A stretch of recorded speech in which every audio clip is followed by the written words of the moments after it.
लिखाई। गुर गोविंद गोविंद गुरु है, नानक भेद न पाई। सतगुरु श्री गुरु ग्रंथ साहिब महाराज जी की पावन हजूरी विच सज बैठे गुरु प्यार वालिओ, सतगुरु ने अपार बख्शिश की है। सत्कारयोग भाई साहब जी के पासों आप जिया ने बड़े प्रेम सहित शब्द सरवण किया है। संतां के कारज आप खलोया, हर काम करावण आया राम। बड़े प्रेम सहित सतगुरु की बाणी आप जी ने सरवण की है। अज गुरुद्वारा साहिब वालों गुरु ग्रंथ साहिब महाराज जी के पहले प्रकाश पुरब के दीवान हैं। सो आओ जो सतगुरु जी ने रहमत की साडे उपर, पहले प्रकाश पुरब किवें गुरु ग्रंथ साहिब जी दे होए, किवें सतगुरु जी ने संसार उपर रहमतां करके शरीर तो आकार तो निरंकार तक जोड़ दिता। संसार आकार की पूजा करता है तो सिख निरंकार की पूजा करता है।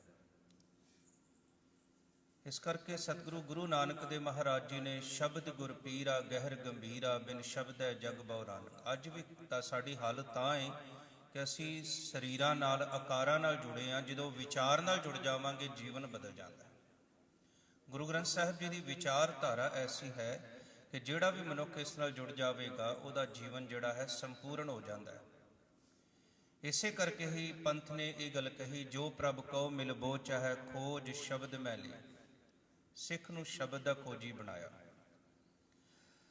ते जदों सिख शब्द की खोज करदा करदा सचखंड भी पहुंचता है तो उत्थे भी कोई आकार नहीं है। महाराज कहते हैं सचखंड वसै निरंकार, आकार तो रहत वाहिगुरू।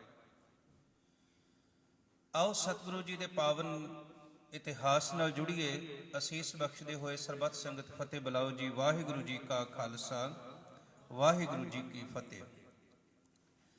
धन गुरु नानक साहब महाराज सच्चे पातशाह जी, जिन्हां बारे भाई गुरदास जी कहते हैं, आप नारायण कला धार जग मैं परवरिओ।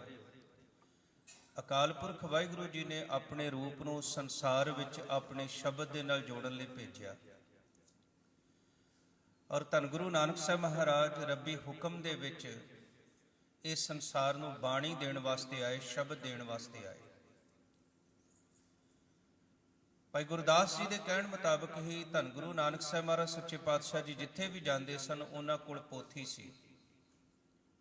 उस पोथी विचों ही वो संगत नूं बाणी पढ़ के उपदेश पढ़ के सुणाउंदे ते उसे पोथी विच ही रब्बी हुक्म दे विच गुरबाणी लिखदे सन। भाई गुरदास जी कहते हैं आसा हथ किताब कछ।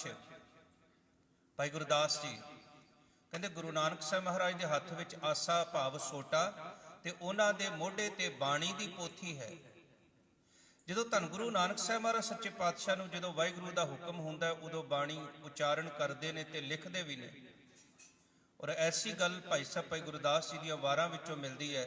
जदों धन गुरु नानक साहब महाराज मक्के दी धरती ते जांदे ने ते ओह गुरु नानक साहब महाराज नूं पुछदे ने, पुछन फोल किताब नूं हिंदू वड्डा के मुस्लिम नोई। गुरु नानक साहब नूं कहंदे ने कि तुसी अपनी ये पोथी तो सानू पढ़ के दसो कि हिंदू वड्डा है कि मुसलमान वड्डा है। दा मतलब सतगुरु जी कोल बाणी दी वो पोथी है जिहड़ी बाणी दी पोथी अज गुरु दा रूप लै चुकी है। ते धन गुरु नानक साहब महाराज जी कहते हैं बाबा आखै हाजियां शुभ अमलां बाजो दोनों रोए। सतगुरु गुरु नानक देव महाराज सच्चे पातशाह जी ने इतिहासकार कहते हैं तकरीबन 24,000 माइल का पैंडा आप किया मनुखता नूं तारन वास्ते। इसे समय के दौरान सतगुरु सच्चे पातशाह जी का मिलाप बहुत सारे भगतां नाल भी होया जां उन्हां दे अगों जिहड़े उन्हां दी सेवा करदे ने जगह ते उन्हां नाल होया ते उन्हां दे कोलों धन गुरु नानक साहब महाराज जी ने बाणी इकत्र की है। 15 भगतां दी बाणी इकत्र की है। ऐसा इतिहास विच लिखिया मिलता है कि भगत रविदास जी, धन गुरु नानक साहब महाराज अते भगत कबीर जी ने एक रात इकट्ठियां गुजारी है एक जगह ते। ऐसा भी मिलता है। धन गुरु नानक साहब महाराज जिन्हां भगतां कोल गए उन्हां भगतां ने शब्द की कमाई करके वाहिगुरू की प्राप्ति की हुई है। उन्हां भगतां नूं ही सतगुरु जी ने अपनी बाणी दे विच दर्ज किया जिन्हां ने गाया ही नहीं, गा के पा भी लिया वाहिगुरू जी ने। ਉਹਨਾਂ 15 ਭਗਤਾਂ ਦੇ ਸਥਾਨ ਤੇ ਜਾ ਕੇ ਧੰਨ ਗੁਰੂ ਨਾਨਕ ਸਾਹਿਬ ਮਹਾਰਾਜ ਸੱਚੇ ਪਾਤਸ਼ਾਹ ਜੀ ਬਾਣੀ ਇਕੱਤਰ ਕਰਦੇ ਨੇ। ਗੁਰੂ ਗ੍ਰੰਥ ਸਾਹਿਬ 'ਚ ਸਭ ਤੋਂ ਪੁਰਾਤਨ ਬਾਣੀ ਜਿਹੜੀ ਹੈ ਭਗਤ ਪੀਪਾ ਜੀ ਦੀ ਹੈ। ਭਗਤ ਪੀਪਾ ਜੀ ਦਾ ਜਨਮ ਜਿਹੜਾ ਹੈ ਉਹ 1170 ਵਿੱਚ ਹੁੰਦਾ ਹੈ। ਬਾਬਾ ਸ਼ੇਖ ਫਰੀਦ ਜੀ ਦਾ ਜਨਮ 1172 ਦੇ ਵਿੱਚ ਹੁੰਦਾ ਹੈ। ਭਗਤ ਪੀਪਾ ਜੀ ਦੀ ਬਾਣੀ ਸਭ ਤੋਂ ਪੁਰਾਣੀ ਗੁਰੂ ਗ੍ਰੰਥ ਸਾਹਿਬ ਵਿੱਚ ਹੈ। ਉਚਾਰਨ ਕਰਿਓ ਸਤਨਾਮ। ਉਹਨਾਂ ਭਗਤਾਂ ਦੀ ਬਾਣੀ ਜਿਵੇਂ ਪਾਕ ਪਟਨ ਬਾਬਾ ਸ਼ੇਖ ਫਰੀਦ ਜੀ ਦੇ ਅੱਗੋਂ ਉੱਤਰਾਧਿਕਾਰੀ ਬੈਠੇ ਹੋਏ ਨੇ, ਕਿਧਰੇ ਸਤਿਗੁਰੂ ਸੱਚੇ ਪਾਤਸ਼ਾਹ ਕਾਸ਼ੀ ਵਿੱਚ ਭਗਤ ਕਬੀਰ ਜੀ, ਬਨਾਰਸ ਵਿੱਚ ਭਗਤ ਰਵਿਦਾਸ ਜੀ, ਮਹਾਰਾਸ਼ਟਰ ਵਿੱਚ ਭਗਤ ਨਾਮਦੇਵ ਜੀ, ਰਾਜਸਥਾਨ ਦੇ ਵਿੱਚ ਭਗਤ ਧੰਨਾ ਜੀ ਦੀ ਬਾਣੀ, ਜਿੱਥੇ ਜਿੱਥੇ ਸਤਿਗੁਰੂ ਜੀ ਗਏ ਉਹਨਾਂ ਭਗਤਾਂ ਦੀ ਬਾਣੀ ਨੂੰ ਸਤਿਗੁਰੂ ਗੁਰੂ ਨਾਨਕ ਦੇਵ ਮਹਾਰਾਜ ਜੀ ਨੇ ਇਕੱਤਰ ਕਰਕੇ ਆਪਣੀ ਪੋਥੀ ਦੇ ਵਿੱਚ ਜਗ੍ਹਾ ਦਿੱਤੀ ਹੈ। ਧੰਨ ਗੁਰੂ ਨਾਨਕ ਸਾਹਿਬ ਮਹਾਰਾਜ ਸੱਚੇ ਪਾਤਸ਼ਾਹ ਜੀ ਆਪਣੀ ਬਾਣੀ ਸਮੇਤ ਭਗਤਾਂ ਦੀ ਬਾਣੀ ਜਦੋਂ ਧੰਨ ਗੁਰੂ ਨਾਨਕ ਸਾਹਿਬ ਮਹਾਰਾਜ ਜੀ ਨੂੰ ਗੁਰਗੱਦੀ ਬਖਸ਼ਿਸ਼ ਕਰਦੇ ਨੇ, ਪੱਟਾਂ ਦੇ ਸਵਈਆਂ ਵਿੱਚ ਜ਼ਿਕਰ ਆਇਆ, ਜੋਤ ਰੂਪ ਹਰ ਆਪ ਗੁਰੂ ਨਾਨਕ ਕਹਾਇਓ, ਤਾਂ ਤੇ ਅੰਗਦ ਭਇਓ ਤਤ ਸਿਉ ਤਤ ਮਿਲਾਇਓ। ਅੰਗਦ ਕਿਰਪਾ ਧਾਰ ਅਮਰ ਸਤਿਗੁਰ ਥਿਰ ਕੀਓ, ਅਮਰਦਾਸ ਅੰਮ੍ਰਿਤ ਛਤਰ ਗੁਰੂ ਰਾਮੈ ਦਿਓ। ਗੁਰੂ ਨਾਨਕ ਸਾਹਿਬ ਮਹਾਰਾਜ ਨੇ ਜਿਹੜੇ ਅਸੀਂ ਕਹਿੰਦੇ ਨਾ ਗੁਰੂ ਜੀ ਨੇ ਜੋਤ ਦਿੱਤੀ, ਅਸਲ ਵਿੱਚ ਉਹ ਜੋਤ ਇਹ ਬਾਣੀ ਦੀ ਸੀ ਕਿ ਤੁਸੀਂ ਬਾਣੀ ਉਚਾਰਨ ਵੀ ਕਰ ਸਕਦੇ ਹੋ, ਤੁਸੀਂ ਪ੍ਰਚਾਰ ਵੀ ਸਕਦੇ ਹੋ, ਤੁਸੀਂ ਲਿਖ ਵੀ ਸਕਦੇ ਹੋ। ਮੈਂ ਬੇਨਤੀ ਕਰਾਂ, ਪ੍ਰਚਾਰਨ ਦਾ ਹੁਕਮ ਹਰ ਇੱਕ ਸਿੱਖ ਨੂੰ ਹੈ, ਪਰ ਕੋਈ ਵੀ ਸਿੱਖ ਗੁਰਬਾਣੀ ਲਿਖ ਨਹੀਂ ਸਕਦਾ, ਇਹ ਗੱਲ ਖਿਆਲ ਰੱਖਿਓ। ਉਹ ਬਾਣੀ ਜਿਸ ਨੂੰ ਪ੍ਰਵਾਨਗੀ ਗੁਰੂ ਨੇ ਦਿੱਤੀ, ਉਹ ਬਾਣੀ ਦੀ ਪੋਥੀ ਧੰਨ ਗੁਰੂ ਨਾਨਕ ਸਾਹਿਬ ਮਹਾਰਾਜ ਸੱਚੇ ਪਾਤਸ਼ਾਹ ਜੀ ਨੇ ਗੁਰੂ ਅੰਗਦ ਦੇਵ ਮਹਾਰਾਜ ਸੱਚੇ ਪਾਤਸ਼ਾਹ ਜੀ ਨੂੰ ਬਖਸ਼ਿਸ਼ ਕਰ ਦਿੱਤੀ ਹੈ। ਜਨਮ ਸਾਖੀ ਵਾਲੇ ਨੇ ਇੱਕ ਬੜੀ ਪਿਆਰੀ ਸਾਖੀ ਲਿਖੀ ਹੈ। ਉਹ ਲਿਖਦਾ ਕਿ ਧੰਨ ਗੁਰੂ ਨਾਨਕ ਸਾਹਿਬ ਮਹਾਰਾਜ ਦੇ ਪੁੱਤਰ ਆਪੋ ਚ ਉਹਦੀ ਲੜਦੇ ਨੇ, ਕੋਈ ਜਾਇਦਾਦ ਕਰਕੇ, ਕੋਈ ਗੱਦੀ ਕਰਕੇ। ਪਰ ਜਦੋਂ ਭਾਈ ਲਹਿਣਾ ਜੀ ਗੁਰੂ ਅੰਗਦ ਦੇਵ ਬਣ ਕੇ ਖਡੂਰ ਸਾਹਿਬ ਨੂੰ ਜਾ ਰਹੇ ਨੇ ਤੇ ਇਉਂ ਲੱਗਦਾ ਸੀ ਕਿ ਸੰਸਾਰ ਦਾ ਸਭ ਤੋਂ ਅਮੀਰ ਮਨੁੱਖ ਜਾ ਰਿਹਾ, ਕਿਉਂਕਿ ਗੁਰੂ ਨਾਨਕ ਦਾ ਅਸਲੀ ਖਜ਼ਾਨਾ ਉਹਨਾਂ ਦੇ ਕੋਲ ਹੈ, ਬਾਣੀ ਦੀ ਪੋਥੀ ਉਹਨਾਂ ਦੇ ਕੋਲ ਹੈ। ਇਸੇ ਨੂੰ ਗੁਰੂ ਨਾਨਕ ਸਾਹਿਬ ਮਹਾਰਾਜ ਬਾਣੀ ਦੀ ਪੋਥੀ ਕਹਿੰਦੇ ਨੇ। ਇਸੇ ਨੂੰ ਗੁਰੂ ਅਰਜਨ ਦੇਵ ਮਹਾਰਾਜ ਕਹਿੰਦੇ ਨੇ, ਪਿਓ ਦਾਦੇ ਕਾ ਖੋਲ ਡਿੱਠਾ ਖਜ਼ਾਨਾ। ਇਹ ਜਿਹੜੀ ਦੌਲਤ ਅਸੀਂ ਧੀਆਂ ਪੁੱਤਾਂ ਨੂੰ ਦੇ ਰਹੇ ਆ ਨਾ, ਇਹਨੇ ਜੀਵਨ ਨਹੀਂ ਸਵਾਰਿਆ, ਸਗੋਂ ਵਿਗਾੜ ਦਿੱਤਾ ਹੈ। ਪਰ ਜੇ ਗੁਰੂ ਦੀ ਬਾਣੀ ਦਾ ਅਸਲੀ ਖਜ਼ਾਨਾ ਸਾਡੇ ਬੱਚਿਆਂ ਕੋਲੋਂ ਚਲੇ ਜਾਂਦਾ ਤੇ ਉਹਨਾਂ ਦੇ ਅੰਦਰ ਰੱਬੀ ਗੁਣ ਪੈਦਾ ਹੋਣੇ ਸਨ, ਜਿਨ੍ਹਾਂ ਨੇ ਸਾਨੂੰ ਤੇ ਸਮਾਜ ਨੂੰ ਸੁਖੀ ਕਰਨਾ ਸੀ। ਸਤਿਗੁਰੂ ਗੁਰੂ ਅੰਗਦ ਦੇਵ ਮਹਾਰਾਜ ਤੋਂ ਬਾਅਦ ਇਸੇ ਤਰ੍ਹਾਂ ਜਿਹੜੀ ਗੁਰੂ ਅੰਗਦ ਦੇਵ ਮਹਾਰਾਜ ਤੋਂ ਬਾਅਦ ਗੁਰੂ ਅਮਰਦਾਸ ਮਹਾਰਾਜ ਜੀ ਨੇ, ਗੁਰੂ ਅੰਗਦ ਦੇਵ ਜੀ ਨੇ ਆਪਣੇ ਸ਼ਲੋਕ ਉਚਾਰਨ ਕੀਤੇ ਨੇ। ਉਹ ਪੋਥੀ ਗੁਰੂ ਅਮਰਦਾਸ ਮਹਾਰਾਜ ਜੀ ਨੂੰ ਦੇ ਦਿੱਤੀ। ਗੁਰੂ ਅਮਰਦਾਸ ਮਹਾਰਾਜ ਜੀ ਨੇ 19 ਰਾਗਾਂ ਦੇ ਵਿੱਚ ਗੁਰਬਾਣੀ ਲਿਖੀ ਹੋਈ ਹੈ। ਉਹਨਾਂ ਨੇ ਬਾਣੀ ਦੀ ਪੋਥੀ ਜਿਹੜੀ ਸੀ ਉਹ ਧੰਨ ਗੁਰੂ ਰਾਮਦਾਸ ਜੀ ਨੂੰ ਜਦੋਂ ਗੁਰਗੱਦੀ ਦਿੱਤੀ ਉਦੋਂ ਦੇ ਦਿੱਤੀ। ਗੁਰੂ ਰਾਮਦਾਸ ਮਹਾਰਾਜ ਸੱਚੇ ਪਾਤਸ਼ਾਹ ਜੀ ਨੇ 30 ਰਾਗਾਂ ਦੇ ਵਿੱਚ ਬਾਣੀ ਲਿਖੀ ਹੈ। ਉਹ ਬਾਣੀ ਦੀ ਪੋਥੀ ਜਦੋਂ ਗੁਰੂ ਅਰਜਨ ਦੇਵ ਮਹਾਰਾਜ ਜੀ ਨੂੰ ਗੁਰਗੱਦੀ ਦੀ ਬਖਸ਼ਿਸ਼ ਹੁੰਦੀ ਹੈ, ਛਤਰ ਸਿੰਘਾਸਣ ਪਿਰਥਮੀ ਗੁਰੂ ਅਰਜਨ ਕਉ ਦੇ ਆਇਓ, ਤੇ ਉਦੋਂ ਉਹ ਗੁਰਬਾਣੀ ਦੀ ਪੋਥੀ ਗੁਰੂ ਅਰਜਨ ਦੇਵ ਮਹਾਰਾਜ ਸੱਚੇ ਪਾਤਸ਼ਾਹ ਜੀ ਨੂੰ ਬਖਸ਼ਿਸ਼ ਹੁੰਦੀ ਹੈ। ਗੁਰੂ ਅਰਜਨ ਦੇਵ ਮਹਾਰਾਜ ਸੱਚੇ ਪਾਤਸ਼ਾਹ ਜੀ ਨੂੰ ਗੁਰੂ ਅਮਰਦਾਸ ਮਹਾਰਾਜ, ਉਹਨਾਂ ਦੇ ਨਾਨਾ ਜੀ ਨੇ ਬਚਪਨ ਵਿੱਚ ਅਸੀਸ ਦਿੱਤੀ ਸੀ, ਦੋਹਤਾ ਬਾਣੀ ਕਾ ਬੋਹਿਤਾ। ਇਹ ਅਸੀਸ ਜਦੋਂ ਮਿਲਦੀ ਹੈ ਸੰਗਤ, ਤਾਂ ਫਿਰ ਗੁਰੂ ਦੀ ਬਖਸ਼ਿਸ਼ ਤਾਂ ਹੋਣੀ ਸੀ। ਗੁਰੂ ਅਰਜਨ ਦੇਵ ਮਹਾਰਾਜ ਸੱਚੇ ਪਾਤਸ਼ਾਹ ਵੇਲੇ ਕੁਝ ਘਟਨਾਵਾਂ ਐਸੀਆਂ ਬੀਤੀਆਂ ਜਿਨ੍ਹਾਂ ਕਰਕੇ ਗੁਰੂ ਅਰਜਨ ਦੇਵ ਮਹਾਰਾਜ ਜੀ ਨੇ ਗੁਰੂ ਗ੍ਰੰਥ ਸਾਹਿਬ ਮਹਾਰਾਜ ਜੀ ਦੇ ਸਰੂਪ ਸੰਪੂਰਨ ਕਰਵਾ ਕੇ ਤੇ ਸੱਚਖੰਡ ਸ੍ਰੀ ਹਰਿਮੰਦਰ ਸਾਹਿਬ ਵਿਖੇ ਪ੍ਰਕਾਸ਼ਮਾਨ ਕੀਤੇ ਨੇ। ਉਹਦਾ ਪਹਿਲਾ ਕਾਰਨ ਹੈ ਵੀ ਪਿਰਥੀ ਚੰਦ ਜਿਹੜਾ ਸੀ ਉਹ ਗੁਰੂ ਰਾਮਦਾਸ ਮਹਾਰਾਜ ਜੀ ਦਾ ਪੁੱਤਰ ਹੈ, ਗੁਰੂ ਅਰਜਨ ਦੇਵ ਮਹਾਰਾਜ ਦਾ ਭਰਾ ਹੈ। ਪਰ ਉਹਦਾ ਪੁੱਤਰ ਮਿਹਰਵਾਨ ਜਿਹੜਾ ਹੈ ਉਹ ਵੀ ਕਵਿਤਾਵਾਂ ਲਿਖਦਾ ਹੈ, ਤੇ ਦੁੱਖ ਦੀ ਗੱਲ ਇਹ ਸੀ ਕਿ ਉਹ ਗੁਰੂ ਨਾਨਕ ਸਾਹਿਬ ਮਹਾਰਾਜ ਦੇ ਨਾਮ ਦੀ ਵਰਤੋਂ ਕਰਦਾ ਸੀ, ਜਿਹਦੇ ਕਰਕੇ ਆਮ ਸੰਗਤਾਂ ਵਿੱਚ ਭੁਲੇਖਾ ਪੈਣ ਲੱਗ ਪਿਆ ਵੀ ਇਹ ਵੀ ਸ਼ਾਇਦ ਗੁਰੂ ਕੀ ਬਾਣੀ ਹੈ। ਜਿਵੇਂ ਅੱਜ ਤੱਕ ਸਾਨੂੰ ਸ਼ਾਇਦ ਬਹੁਤਿਆਂ ਨੂੰ ਪਤਾ ਨਹੀਂ, ਅਸੀਂ ਆਮ ਪੜ੍ਹਦੇ ਹਾਂ, ਨਾਮ ਖੁਮਾਰੀ ਨਾਨਕਾ ਚੜੀ ਰਹਿ ਦਿਨ ਰਾਤ। ਇੰਡੀਆ ਤੋਂ ਜਦੋਂ ਵਿਆਹ ਦੇ ਕਾਰਡ ਆਉਂਦੇ ਨੇ ਉਹਨਾਂ ਵਿੱਚ ਲਿਖਿਆ ਹੋਇਆ, ਸਤਿਗੁਰੂ ਦਾਤੇ ਕਾਜ ਰਚਾਇਆ ਆਪਣੀ ਮਿਹਰ ਕਰਾਈ, ਦਾਸਾਂ ਕੇ ਕਾਰਜ ਆਪ ਸਵਾਰੇ ਇਹ ਤੇਰੀ ਵਡਿਆਈ। ਇਹ ਵੀ ਗੁਰਬਾਣੀ ਦੀ ਤੁਕ ਨਹੀਂ ਹੈ। ਏਕੋ ਸਿਮਰਿਆ ਨਾਨਕਾ ਜੋ ਜਲ ਥਲ ਰਿਆ ਸਮਾਏ, ਦੂਜਾ ਕਾਹੇ ਸਿਮਰਿਐ ਜੋ ਜੰਮੈ ਤੇ ਮਰ ਜਾਏ, ਇਹ ਵੀ ਗੁਰਬਾਣੀ ਦੀ ਤੁਕ ਨਹੀਂ ਹੈ। ਪਰ ਕਿਉਂਕਿ ਅਸੀਂ ਪੜ੍ਹੀ ਜਾ ਰਹੇ ਹਾਂ, ਕਿਉਂਕਿ ਅਸੀਂ ਖੁਦ ਗੁਰੂ ਗ੍ਰੰਥ ਸਾਹਿਬ ਦੀ ਬਾਣੀ ਨਹੀਂ ਪੜ੍ਹਦੇ, ਸਾਨੂੰ ਲੱਗਦਾ ਹੈ ਕਿ ਜਿੱਥੇ ਨਾਨਕ ਨਾਮ ਆ ਗਿਆ ਉਹ ਗੁਰਬਾਣੀ ਹੈ। ਐਸਾ ਹੀ ਉਦੋਂ ਹੋਇਆ। ਉਹ ਜਿਹੜੀ ਉਹਦੀ ਇੱਕ ਰਚਨਾ ਸੀ ਨਾ, ਉਹ ਰਬਾਬੀਆਂ ਨੇ ਦਰਬਾਰ ਸਾਹਿਬ ਵਿੱਚ ਪੜ੍ਹ ਦਿੱਤੀ। ਉਹਦੀ ਰਚਨਾ ਪ੍ਰਿਥੀ ਚੰਦ ਦੇ ਪੁੱਤਰ ਮਿਹਰਵਾਨ ਦੀ। ਤਾਂ ਸਿੱਖ ਸੰਗਤ ਉਸੇ ਵੇਲੇ ਪਤਾ ਲੱਗ ਗਿਆ, ਕਿਉਂਕਿ ਬਾਣੀ ਪੜ੍ਹਨ ਵਾਲੇ ਸਨ। ਅੱਜ ਤਾਂ ਜਾਣ ਬੁੱਝ ਕੇ ਗੁਰੂ ਗ੍ਰੰਥ ਸਾਹਿਬ ਦੀ ਹਜ਼ੂਰੀ 'ਚ ਕੱਚੀਆਂ ਧਾਰਨਾਵਾਂ ਪੜ੍ਹੀਆਂ ਜਾਂਦੀਆਂ, ਅਸੀਂ ਪੜ੍ਹਾਉਂਦੇ ਹਾਂ, ਜਦ ਕਿ ਸਤਿਗੁਰੂ ਗੁਰੂ ਅਮਰਦਾਸ ਮਹਾਰਾਜ ਦਾ ਹੁਕਮ ਹੈ। ਤੇ ਜਿਹੜਾ ਗੁਰੂ ਦੇ ਹੁਕਮ ਦੀ ਕਮਾਈ ਨਹੀਂ ਕਰਦਾ ਉਹ ਸਿੱਖ ਹੀ ਨਹੀਂ। ਤੇ ਅਸੀਂ ਕਹਿੰਦੇ ਹਾਂ ਜਿਹੜੀਆਂ ਕੱਚੀਆਂ ਧਾਰਨਾ ਪੜ੍ਹਦਾ ਉਹ ਸੰਤ ਹੈ। ਹੁਣ ਅਸੀਂ ਆਪਣਾ ਫੈਸਲਾ ਥੋਪਣਾ ਜਾਂ ਗੁਰੂ ਦੀ ਬਚਨ ਮੰਨਣੇ। ਆਵੋ ਸਿੱਖ ਸਤਿਗੁਰੂ ਕੇ ਪਿਆਰੇ ਹੋ, ਗਾਵੋ ਸੱਚੀ ਬਾਣੀ। ਸਿੱਖਾਂ ਨੇ ਇਕੱਠੇ ਹੋ ਕੇ ਮਹਾਰਾਜ ਕੋਲ ਬੇਨਤੀ ਕੀਤੀ, ਮਹਾਰਾਜ ਸੱਚੇ ਪਾਤਸ਼ਾਹ ਜੀ, ਇਹ ਜੋ ਕੱਚੀ ਬਾਣੀ ਅੱਜ ਇੱਕ ਦਿਨ ਪੜ੍ਹੀ ਗਈ ਹੈ, ਧਾਰਨਾ ਪੜ੍ਹੀ ਗਈ ਹੈ, ਲਗਾਤਾਰ ਪੜ੍ਹੀ ਜਾਏਗੀ, ਇਸ ਦਾ ਕੋਈ ਇਲਾਜ ਕੀਤਾ ਜਾਵੇ, ਇਹਦਾ ਕੋਈ ਹੱਲ ਸੋਚਿਆ ਜਾਵੇ। ਸਤਿਗੁਰੂ ਸੱਚੇ ਪਾਤਸ਼ਾਹ ਮਹਾਰਾਜ ਜੀ ਨੂੰ ਇਹ ਬੇਨਤੀ ਕੀਤੀ ਵੀ ਮਹਾਰਾਜ ਤੁਸੀਂ ਬਖਸ਼ਿਸ਼ ਕਰੋ ਤਾਂ ਕਿ ਸੰਸਾਰ ਜਿਹੜਾ ਹੈ ਉਹ ਸੱਚੀ ਬਾਣੀ ਨਾਲ ਹੀ ਜੁੜ ਸਕੇ। ਕਿਉਂਕਿ ਸੰਸਾਰ ਦੇ ਵਿੱਚ ਨਾ, ਮੈਂ ਬੇਨਤੀ ਕਰਾਂ, ਬਹੁਤ ਸਾਰੇ ਸੰਸਾਰ ਵਿੱਚ ਧਾਰਮਿਕ ਗ੍ਰੰਥ ਨੇ, ਖਾਸ ਤੌਰ ਤੇ ਹਿੰਦੂ ਧਰਮ ਦੇ ਵਿੱਚ ਪੁਰਾਣਾ ਨੇ, ਸਿਮਰਤੀਆਂ ਨੇ, ਮਹਾਭਾਰਤ ਹੈ, ਰਾਮਾਇਣ, ਹੋਰ ਬਹੁਤ ਸਾਰੇ ਗ੍ਰੰਥ ਨੇ, ਹੋਰ ਵੀ ਧਰਮਾਂ ਦੇ ਗ੍ਰੰਥ ਨੇ। ਪਰ ਸਿੱਖਾਂ ਨੇ ਜਿੰਨਾ ਸਤਿਕਾਰ ਗੁਰੂ ਗ੍ਰੰਥ ਸਾਹਿਬ ਮਹਾਰਾਜ ਨੂੰ ਦਿੱਤਾ ਹੈ, ਉਹਨਾਂ ਕਿਸੇ ਦੂਸਰੇ ਧਰਮ ਨੇ ਆਪਣੇ ਧਾਰਮਿਕ ਗ੍ਰੰਥ ਨੂੰ ਨਹੀਂ ਦਿੱਤਾ। ਇੱਥੇ ਜਦੋਂ ਬੱਚੇ ਸਕੂਲਾਂ ਦੇ ਆਉਂਦੇ ਨੇ, ਅਸੀਂ ਉਹਨਾਂ ਨੂੰ ਦੱਸਦੇ ਹਾਂ ਕੀ ਹੈ ਇਹ ਸੋਵਰਨਟੀ ਹੈ, ਚੌਰ ਜਿਹੜਾ ਹੈ ਇਹ ਸਾਡੀ ਗੁਰੂ ਸਾਹਿਬ ਮਹਾਰਾਜ ਨੂੰ ਅਸੀਂ ਬਾਦਸ਼ਾਹਾਂ ਦੇ ਬਾਦਸ਼ਾਹ ਮੰਨਦੇ ਹਾਂ। ਜਿਵੇਂ ਬੈੱਡਰੂਮ ਬਣਾਇਆ ਹੋਇਆ ਅਸੀਂ ਸੁੱਖ ਆਸਨ ਕਹਿੰਦੇ ਹਾਂ, ਉਹ ਬੜੇ ਇਸ ਗੱਲੋਂ ਸਰਪ੍ਰਾਈਜ਼ ਹੁੰਦੇ ਨੇ ਵੀ ਇਹ ਐਸਾ ਵੀ ਕੋਈ ਦੁਨੀਆ ਦੇ ਵਿੱਚ ਸਕ੍ਰਿਪਟ ਹੈ ਜਿਹਨੂੰ ਗੁਰੂ ਕਿਹਾ ਜਾਂਦਾ ਹੈ। ਦੁਨੀਆ ਦੇ ਵਿੱਚ ਕਿਸੇ ਹੋਰ ਧਾਰਮਿਕ ਗ੍ਰੰਥ ਨੂੰ ਗੁਰੂ ਦਾ ਦਰਜਾ ਨਹੀਂ ਮੰਨਿਆ। ਇਸੇ ਕਰਕੇ ਅਸੀਂ ਕਹਿੰਦੇ ਹਾਂ ਸ਼ਬਦ ਗੁਰੂ ਹੈ। ਗੁਰੂ ਸਾਹਿਬ ਮਹਾਰਾਜ ਨੇ ਆਪਣੇ ਜਿਉਂਦੇ ਜੀ ਸ਼ਬਦ ਨੂੰ ਮਹਾਨਤਾ ਦਿੱਤੀ ਹੈ। ਤੇ ਇਹ ਭਾਈ ਸੰਤੋਖ ਸਿੰਘ ਜੀ ਵੀ ਲਿਖਦੇ ਨੇ, ਇੱਕ ਦਿਨ ਗੁਰੂ ਅਰਜਨ ਦੇਵ ਮਹਾਰਾਜ ਭਾਈ ਗੁਰਦਾਸ ਨੂੰ ਕਹਿੰਦੇ ਨੇ ਵੀ ਆਓ ਹੁਣ ਸੰਸਾਰ ਦੇ ਤਾਰਨ ਵਾਸਤੇ ਅਸੀਂ ਗ੍ਰੰਥ ਜੀ ਦਾ ਪ੍ਰਕਾਸ਼ ਕਰੀਏ, ਕਿਉਂਕਿ ਗੁਰੂ ਦਾ ਸਰੀਰ ਹਰ ਜਗ੍ਹਾ ਤੇ ਹਰ ਸਿੱਖ ਨੂੰ ਜਿਹੜਾ ਨਹੀਂ ਮਿਲਾਪ ਕਰ ਸਕਦਾ, ਅਸੀਂ ਹਰ ਜਗ੍ਹਾ ਤੇ ਨਹੀਂ ਪਹੁੰਚ ਸਕਦੇ, ਪਰ ਨਿਰੰਕਾਰ ਦਾ ਸ਼ਬਦ ਹਰ ਜਗ੍ਹਾ ਤੇ ਪਹੁੰਚ ਸਕਦਾ ਹੈ।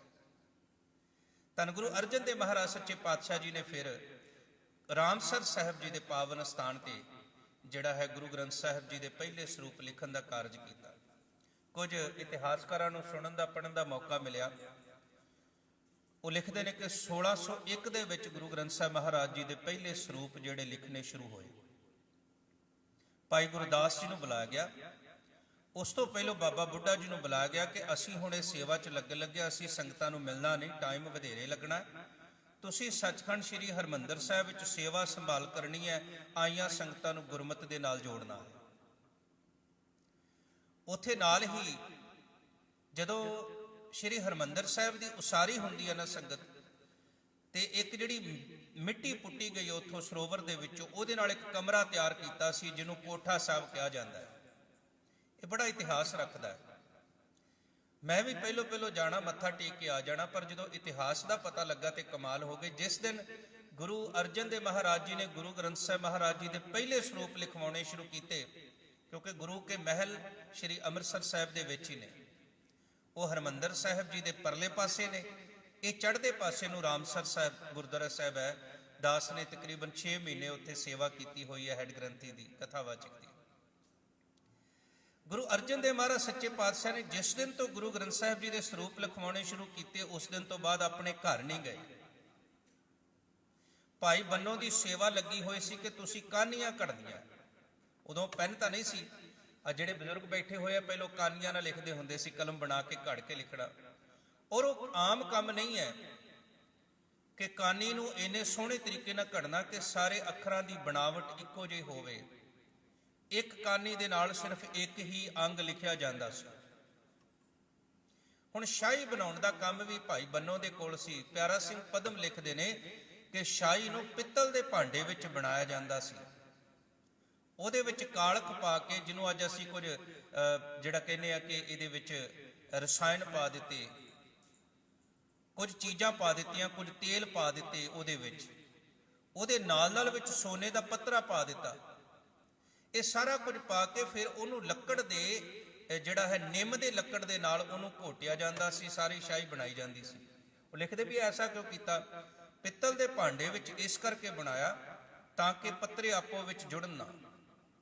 ਸੋਨੇ ਦੇ ਪੱਤਰੇ ਇਸ ਕਰਕੇ ਪਾਏ ਕਿ ਜਿਹੜੀ ਸ਼ਾਹੀ ਦੀ ਚਮਕ ਫਿੱਕੀ ਨਾ ਪਵੇ। ਤੇ ਨਿੰਮ ਦੇ ਘੋਟਨੇ ਨਾਲ ਉਸ ਨੂੰ ਇਸ ਕਰਕੇ ਘੋਟਿਆ ਗਿਆ ਕਿ ਕੋਈ ਕੀੜਾ ਆਦਿਕ ਲਾਗੇ ਨਾ ਆਵੇ, ਉਸ ਪੱਤਰੇ ਦੇ ਲਾਗੇ ਕੀੜਾ ਆਦਿ ਖਾ ਕੇ ਉਸ ਅੰਗ ਨੂੰ ਖਾਵੇ ਨਾ। ਇਹਨਾਂ ਖਿਆਲ ਸਤਿਗੁਰੂ ਮਹਾਰਾਜ ਜੀ ਨੇ ਉਸ ਸਮੇਂ ਰੱਖਿਆ। ਉਚਾਰਨ ਕਰਿਓ ਸਤਨਾਮ। ਤੇ ਸਤਿਗੁਰੂ ਦੇ ਕੋਲ ਸਾਰੀ ਬਾਣੀ ਸੀ। ਜਦੋਂ ਇਹ ਸੁਣਿਆ, ਇਹ ਸੁਣ ਕੇ ਕਾਨਾ ਛੱਜੂ ਭੀਲੋ ਵੀ ਆਏ, ਪਰ ਗੁਰੂ ਸਾਹਿਬ ਨੇ ਉਹਨਾਂ ਨੂੰ ਪ੍ਰਵਾਨਗੀ ਨਹੀਂ ਦਿੱਤੀ। ਬਾਬੇ ਸੱਤੇ ਤੇ ਬਲਵੰਡ ਦੀ ਰਚਨਾ ਹੈ। ਇਹਦੇ ਨਾਲ ਨਾਲ ਬਾਬਾ ਸੁੰਦਰ ਜੀ ਧੰਨ ਗੁਰੂ ਅਮਰਦਾਸ ਮਹਾਰਾਜ ਦੇ ਪੋਤੇ, ਜਿਹੜਾ ਰਾਮਕਲੀ ਸੱਧ ਅਸੀਂ ਪੜ੍ਹਦੇ ਆ, ਉਹਨੂੰ ਜ਼ਰੂਰ ਪੜ੍ਹਿਓ। ਰਾਮਕਲੀ ਸੱਧ ਜਿਹੜਾ ਹੈ ਨਾ, ਗੁਰੂ ਅਮਰਦਾਸ ਮਹਾਰਾਜ ਦੀ ਵਸੀਅਤ ਹੈ, ਜਿਹੜੀ ਉਹਨਾਂ ਦੇ ਪੋਤਰੇ ਨੇ ਗੁਰੂ ਸਾਹਿਬ ਜੀ ਦੇ ਸਾਹਮਣੇ ਬਹਿ ਕੇ ਲਿਖੀ ਤੇ ਗੁਰੂ ਅਰਜਨ ਦੇਵ ਮਹਾਰਾਜ ਨੇ ਪ੍ਰਵਾਨਗੀ ਦਿੱਤੀ ਵੀ ਇਹ ਵਾਕਈ ਇਸ ਤਰ੍ਹਾਂ ਹੋਇਆ। ਅਸੀਂ ਕਹਿੰਦੇ ਆ ਕਿ ਭਾਈ ਮਰਦਾਨਾ ਜੀ ਦਾ ਸ਼ਬਦ ਹੈ, ਪਰ ਸੰਗਤ ਜਦੋਂ ਗੁਰਬਾਣੀ ਨਿਯਮਾਂ ਅਨੁਸਾਰ ਪੜ੍ਹੀਏ ਤੇ ਗੁਰੂ ਨਾਨਕ ਸਾਹਿਬ ਜੀ ਨੇ ਭਾਈ ਮਰਦਾਨਾ ਜੀ ਨੂੰ ਸੰਬੋਧਨ ਕਰਕੇ ਸ਼ਬਦ ਲਿਖਿਆ ਹੋਇਆ। ਸੋ ਇਹ ਜਦੋਂ ਸਾਰੀ ਬਾਣੀ, ਸਾਰਾ ਦਿਨ ਬਾਣੀ ਸਤਿਗੁਰੂ ਜੀ ਜਿੰਨੀ ਭਾਈ ਗੁਰਦਾਸ ਜੀ ਕੋਲ ਲਿਖਾਉਂਦੇ ਨੇ, ਭਾਈ ਗੁਰਦਾਸ ਜੀ ਲਿਖਦੇ ਨੇ, ਸ਼ਾਮ ਨੂੰ ਉਸ ਨੂੰ ਚੈੱਕ ਕਰਦੇ ਨੇ। ਉਸ ਤੋਂ ਬਾਅਦ ਜਿੰਨੀਆਂ ਪੋਥੀਆਂ ਨੇ ਗੁਰੂ ਸਾਹਿਬ ਜੀ ਦੇ ਕੋਲ, ਜਿਵੇਂ ਮੈਂ ਬੇਨਤੀ ਕੀਤੀ ਸੀ, ਗੁਰੂ ਨਾਨਕ ਸਾਹਿਬ ਜੀ ਨੇ ਪੋਥੀ ਗੁਰੂ ਅੰਗਦ ਦੇਵ ਮਹਾਰਾਜ ਨੂੰ, ਗੁਰੂ ਅੰਗਦ ਦੇਵ ਮਹਾਰਾਜ ਨੇ ਆਪਣੀ ਬਾਣੀ ਲਿਖ ਕੇ ਗੁਰੂ ਅਮਰਦਾਸ ਜੀ ਨੂੰ ਉਹ ਬਾਣੀ ਦੀ ਪੋਥੀ ਅਤੇ ਨਾਲ ਜਿੰਨੇ ਅੰਗ ਲਿਖੇ ਹੋਏ ਸਨ, ਉਹ ਗੁਰੂ ਅਰਜਨ ਦੇਵ ਮਹਾਰਾਜ ਆਪਣੇ ਨਾਲ ਲੈ ਕੇ ਕੋਠਾ ਸਾਹਿਬ ਵਿੱਚ ਰਹਿੰਦੇ ਸਨ। ਉਚਾਰਨ ਕਰਿਓ ਸਤਨਾਮ। ਉੱਥੇ ਛੱਡ ਕੇ ਨਹੀਂ ਸਨ ਆਉਂਦੇ, ਰਾਮਸਰ ਸਾਹਿਬ ਦੇ ਸਥਾਨ ਤੇ ਛੱਡਦੇ ਨਹੀਂ ਸਨ, ਕਿਉਂਕਿ ਸਭ ਤੋਂ ਅਮੋਲ ਖਜ਼ਾਨਾ ਤੁਸੀਂ ਆਮ ਚੀਜ਼ ਤੇ ਛੱਡ ਸਕਦੇ ਹੋ, ਪਰ ਕੀਮਤੀ ਚੀਜ਼ ਤੁਸੀਂ ਕਿਤੇ ਬਾਹਰ ਨਹੀਂ ਛੱਡੋਗੇ। ਗੁਰੂ ਸਾਹਿਬ ਜੀ ਦੇ ਜੀਵਨ ਵਿੱਚ ਸਭ ਤੋਂ ਕੀਮਤੀ ਚੀਜ਼ ਹੈ ਨਾ, ਤੇ ਉਹ ਗੁਰੂ ਗ੍ਰੰਥ ਸਾਹਿਬ ਦੀ ਬਾਣੀ ਹੈ। ਉਚਾਰਨ ਕਰਿਓ ਸਤਨਾਮ। ਫਿਰ ਉਹ ਬਾਣੀ ਦੀਆਂ ਪੋਥੀਆਂ ਲੈ ਕੇ ਜਾਣਾ, ਅਗਲੇ ਦਿਨ ਲਿਖਾਈ ਸ਼ੁਰੂ ਹੋਣੀ। ਤਕਰੀਬਨ 3.5 ਸਾਲ ਦਾ ਸਮਾਂ ਜਿਹੜਾ ਹੈ ਗੁਰੂ ਗ੍ਰੰਥ ਸਾਹਿਬ ਜੀ ਦੀ ਇਸ ਬਾਣੀ ਨੂੰ ਲਿਖਦਿਆਂ ਹੋਇਆਂ ਬਤੀਤ ਹੋਇਆ। ਉਚਾਰਨ ਕਰਿਓ ਸਤਨਾਮ। ਇਹ ਤਕਰੀਬਨ 15 ਅਗਸਤ 1604 ਈਸਵੀ ਨੂੰ ਸੰਪੂਰਨਤਾ ਹੋਈ ਹੈ। ਇੱਕ ਦੋ ਇਤਿਹਾਸਕਾਰਾਂ ਲਿਖਿਆ ਕਿ ਤਕਰੀਬਨ 15 ਦਿਨ ਦਾ ਸਮਾਂ ਜਿਹੜਾ ਸੀ ਉਹ ਸੰਗਤਾਂ ਨੂੰ ਇਨਵੀਟੇਸ਼ਨ ਦੇਣ ਵਾਸਤੇ, ਸੱਦਾ ਪੱਤਰ ਦੇਣ ਵਾਸਤੇ, ਤੇ ਗੁਰੂ ਗ੍ਰੰਥ ਸਾਹਿਬ ਜੀ ਦੇ 2 ਤਤਕਰੇ ਲਿਖੇ ਗਏ। ਤਤਕਰਾ ਬਾਣੀ ਨਹੀਂ ਹੁੰਦਾ, ਇੰਡੈਕਸ ਹੁੰਦਾ। 2 ਤਤਕਰੇ ਲਿਖੇ ਗਏ। ਇੱਕ ਤਾਂ ਰਾਗ ਕਿਹੜਾ ਕਿਹੜਾ ਹੈ ਗੁਰੂ ਗ੍ਰੰਥ ਸਾਹਿਬ ਦੇ ਵਿੱਚ, ਇੱਕ ਇਹ ਤਤਕਰਾ, ਉਦੋਂ 30 ਰਾਗ ਸਨ। ਇੱਕ ਨਾਲ ਤਤਕਰਾ ਲਿਖਿਆ ਵੀ ਕਿੰਨੇ ਅੰਗ ਦੇ ਉੱਪਰ, ਕਿਹੜੇ ਰਾਗ ਦੇ ਵਿੱਚ ਕਿਹੜਾ ਸ਼ਬਦ ਕਿੰਨੇ ਅੰਗ ਦੇ ਉੱਪਰ ਹੈ। ਉਚਾਰਨ ਕਰਿਓ ਸਤਨਾਮ। ਇਹ ਜ਼ਰੂਰ ਜਿਹੜੇ ਬਾਣੀ ਪੜ੍ਹਦੇ ਹੋ ਤਤਕਰਾ ਦੇਖਿਓ, ਜੇ ਕੋਈ ਸ਼ਬਦ ਲੱਭਣਾ ਹੋਵੇ ਉਹ ਤੁਹਾਨੂੰ ਉਹ ਤੋਂ ਲੱਭ ਜਾਂਦਾ ਹੈ।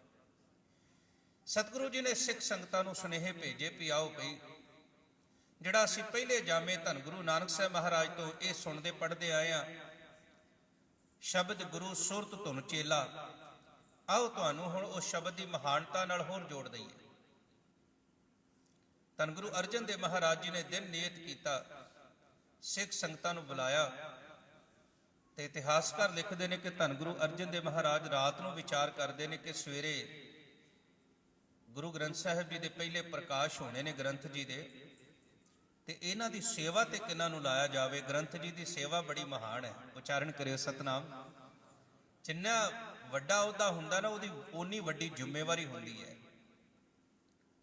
ਮੈਂ ਇੱਕ ਬੇਨਤੀ ਕਰਦਾ ਚੱਲਾਂ, ਸਿੱਖਾਂ ਨੇ ਗੁਰੂ ਗ੍ਰੰਥ ਸਾਹਿਬ ਦਾ ਸਤਿਕਾਰ ਬਹੁਤ ਕੀਤਾ, ਇਹਦੇ 'ਚ ਕੋਈ ਅਤਕਥਨੀ ਨਹੀਂ, ਪਰ ਦੁੱਖ ਦੀ ਇਹ ਗੱਲ ਹੈ ਕਿ ਸਿੱਖਾਂ ਨੇ ਗੁਰੂ ਗ੍ਰੰਥ ਸਾਹਿਬ ਜੀ ਦੀ ਵਿਚਾਰ ਨਹੀਂ ਕੀਤੀ।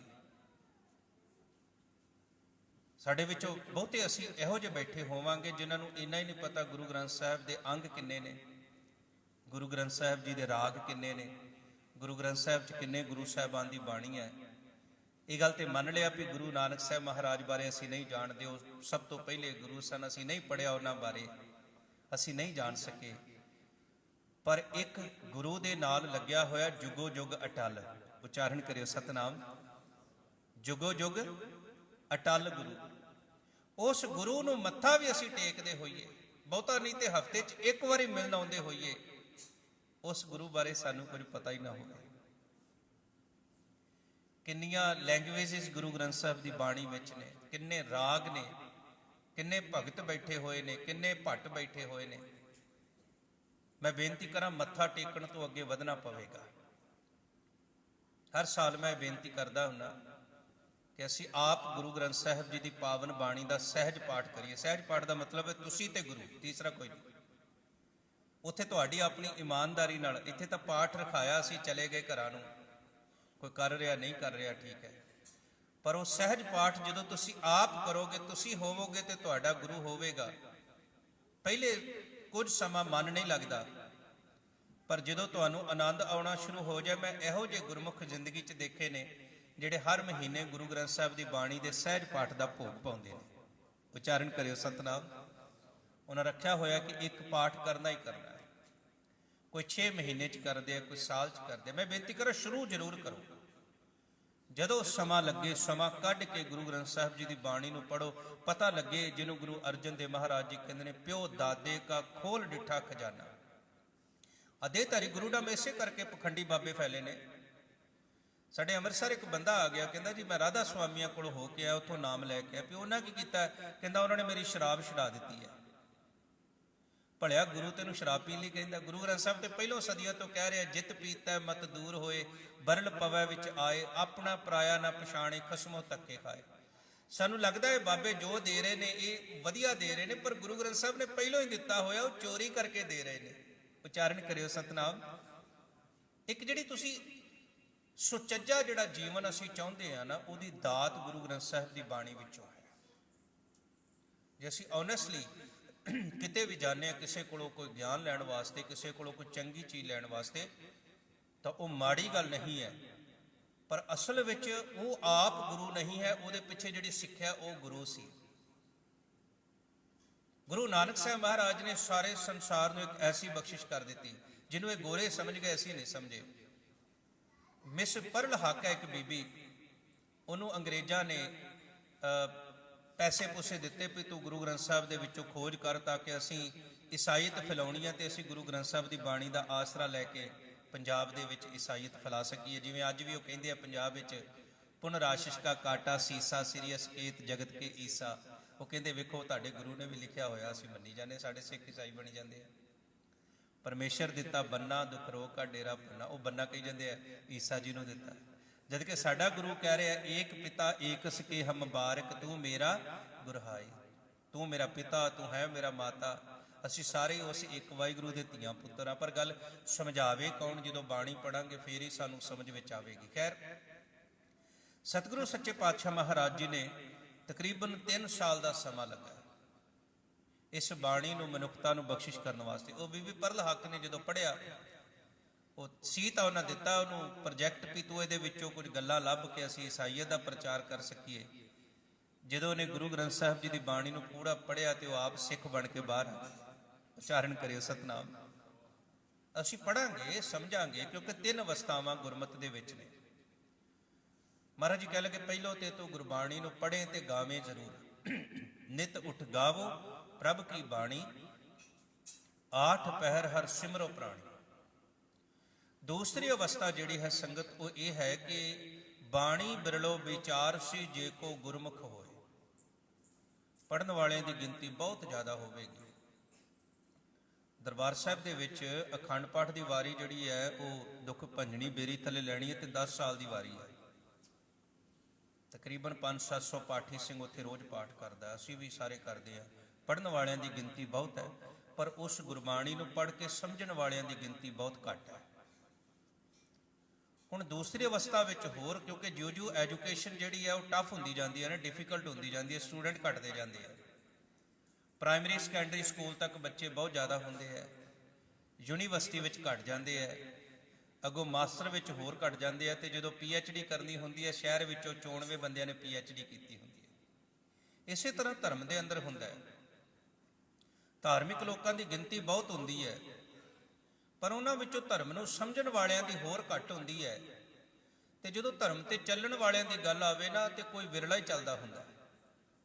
ਗੁਰੂ ਸਾਹਿਬ ਜੀ ਨੇ ਕਿਹਾ, ਕੋਟਣ ਮੈਂ ਨਾਨਕ ਕਹੂ ਨਾਰਾਇਣ ਜੇ ਚੀਤ, ਕਰੋੜਾਂ ਚੋਂ ਹੈਣ ਵਿਰਲੇ ਨਾਹੀਂ ਘੜੇ। ਹੁਣ ਮੁਸ਼ਕਿਲ ਇਹ ਵੀ ਅਸੀਂ ਇਹ ਦੇਖ ਕੇ ਛੱਡ ਜਾਈਏ ਰਸਤਾ ਵੀ ਬਹੁਤ ਘੱਟ ਲੋਕ ਚੱਲਦੇ ਆ, ਮੈਂ ਚੱਲਣਾ ਹੀ ਨਹੀਂ। ਕਬੀਰ ਸਾਹਿਬ ਕਹਿੰਦੇ, ਮੈਂ ਇਹੋ ਹੀ ਮਾਰਗ ਚੁਣਿਆ, ਜਿੱਥੇ ਆਮ ਲੋਕ ਨਹੀਂ ਜਾਂਦੇ ਮੈਂ ਉੱਥੇ ਜਾਣਾ। ਕਬੀਰ ਜਿਹ ਮਾਰਗ ਪੰਡਤ ਗਏ ਪਾਛੇ ਭਰੀ ਵਹੀਰ, ਇੱਕ ਅਵਕਟ ਘਾਟੀ ਰਾਮ ਕੀ ਤਿਹ ਚੜ ਰਿਓ ਕਬੀਰ। ਸਤਿਗੁਰੂ ਨੇ ਗੁਰੂ ਗ੍ਰੰਥ ਸਾਹਿਬ ਜੀ ਦੀ ਬਾਣੀ ਦੀ ਸੰਪਾਦਨਾ ਕਰ ਦਿੱਤੀ। ਇਹ 1604 ਈਸਵੀ ਦੀ ਗੱਲ ਹੈ। ਫਿਰ ਸਤਿਗੁਰੂ ਜੀ ਨੇ ਵਿਚਾਰ ਕੀਤੀ ਕਿ ਕਿਹਨਾਂ ਨੂੰ ਗੁਰੂ ਗ੍ਰੰਥ ਸਾਹਿਬ ਜੀ ਦੀ ਤਾਬਿਆਂ ਤੇ ਬਿਠਾਇਆ ਜਾਵੇ। ਤੀਸਰਾ ਜਿਹੜਾ ਬਚਨ ਸਤਿਗੁਰੂ ਜੀ ਨੇ ਬਖਸ਼ਿਸ਼ ਕੀਤੀ, ਕਹਿ ਲੱਗੇ ਗੁਰਸਿੱਖ ਮੀਤ ਚਲੋ ਗੁਰ ਚਾਲੀ, ਜੋ ਗੁਰ ਕਹੈ ਸੋਈ ਭਲ ਮਾਨੋ ਹਰ ਹਰ ਕਥਾ ਨਿਰਾਲੀ। ਜੋ ਗੁਰੂ ਕਹਿ ਰਿਹਾ ਗੁਰ ਕਹਿਆ ਸਾਕਾਰ ਕਮਾਵੋ। ਇਹ ਤਿੰਨ ਅਵਸਥਾ ਵਿੱਚੋਂ ਲੰਘ ਕੇ ਅਸੀਂ ਸਿੱਖ ਬਣਦੇ ਆ। ਪਰ ਜਿਹੜੀ ਸ਼ੁਰੂਆਤ ਹੈ ਨਾ, ਉਹ ਸਿੱਖ ਦੀ ਗੁਰਬਾਣੀ ਨੂੰ ਪੜ੍ਹਨ ਤੋਂ, ਗੁਰਬਾਣੀ ਨੂੰ ਸੁਣਨ ਤੋਂ ਸ਼ੁਰੂ ਹੋਣੀ ਹੈ। ਇਸ ਕਰਕੇ ਘੱਟ ਤੋਂ ਘੱਟ ਇੰਨੀ ਤਾਂ ਕੋਸ਼ਿਸ਼ ਕਰ ਸਕਦੇ ਆ ਵੀ ਆਪ ਨਿਤਨੇਮ ਕਰੀਏ। ਦਰਬਾਰ ਸਾਹਿਬ ਦਾ ਕੀਰਤਨ ਸੁਬਾਹ ਸ਼ਾਮ ਸਾਡੇ ਘਰਾਂ ਵਿੱਚ ਆਉਂਦਾ ਹੈ। ਉਹ ਸਾਡੇ ਟੀਵੀ ਤੇ ਉਹਨਾਂ ਸਮਾਂ ਤਾਂ ਲੱਗਾ ਹੋਵੇ, ਸਾਡੇ ਤੁਰਦਿਆਂ ਫਿਰਦਿਆਂ ਕੰਮ ਕਰਦਿਆਂ ਗੁਰਬਾਣੀ ਦੀ ਆਵਾਜ਼ ਸਾਡੇ ਕੰਨਾਂ ਵਿੱਚ ਪੈਂਦੀ ਜਾਵੇ। ਇਹ ਥੋੜਾ ਥੋੜਾ ਉਦਮ ਹੈ ਜਿਹੜਾ ਕਰਦਿਆਂ ਕਰਦਿਆਂ ਅਸੀਂ ਸਿੱਖੀ ਦੇ ਨੇੜੇ ਪਹੁੰਚ ਜਾਂਦੇ ਹਾਂ। ਸਤਿਗੁਰੂ ਗੁਰੂ ਅਰਜਨ ਦੇਵ ਮਹਾਰਾਜ ਜੀ ਨੇ ਰਾਮਸਰ ਸਾਹਿਬ ਦੇ ਅਸਥਾਨ ਦੇ ਉੱਪਰ, ਕਿਉਂਕਿ 5 ਸਰੋਵਰ ਨੇ ਸ਼੍ਰੀ ਅੰਮ੍ਰਿਤਸਰ ਸਾਹਿਬ ਦੇ, ਮੈਂ ਅੱਗੇ ਵੀ ਬੇਨਤੀ ਕੀਤੀ ਸੀ ਸ਼੍ਰੀ ਅੰਮ੍ਰਿਤਸਰ ਸਾਹਿਬ ਜਾਂਦੇ ਆ ਤੇ ਜ਼ਰੂਰ ਉੱਥੋਂ ਦੇ ਇਤਿਹਾਸ ਦਾ ਖਿਆਲ ਰੱਖੀਏ। ਸਭ ਤੋਂ ਪਹਿਲਾ ਜਿਹੜਾ ਸਰੋਵਰ ਗੁਰੂ ਅਰਜਨ ਦੇਵ ਮਹਾਰਾਜ ਜੀ ਨੇ ਬਣਾਇਆ ਉਹ ਸੰਤੋਖਸਰ ਹੈ, ਫਿਰ ਅੰਮ੍ਰਿਤਸਰ ਹੈ, ਫਿਰ ਰਾਮਸਰ ਹੈ, ਫਿਰ ਬਬੇਕਸਰ ਹੈ ਤੇ ਫਿਰ ਕੌਲਸਰ ਹੈ। ਇਹ 5 ਸਰੋਵਰ ਸਤਿਗੁਰੂ ਸੱਚੇ ਪਾਤਸ਼ਾਹ ਮਹਾਰਾਜ ਜੀ ਨੇ ਸ਼੍ਰੀ ਅੰਮ੍ਰਿਤਸਰ ਸਾਹਿਬ ਵਿਖੇ ਬਣਵਾਏ ਨੇ। ਜਦੋਂ ਜਾਓ ਜ਼ਰੂਰ ਇਹਨਾਂ ਦੇ ਦਰਸ਼ਨ ਕਰਕੇ ਆਇਆ ਕਰੋ।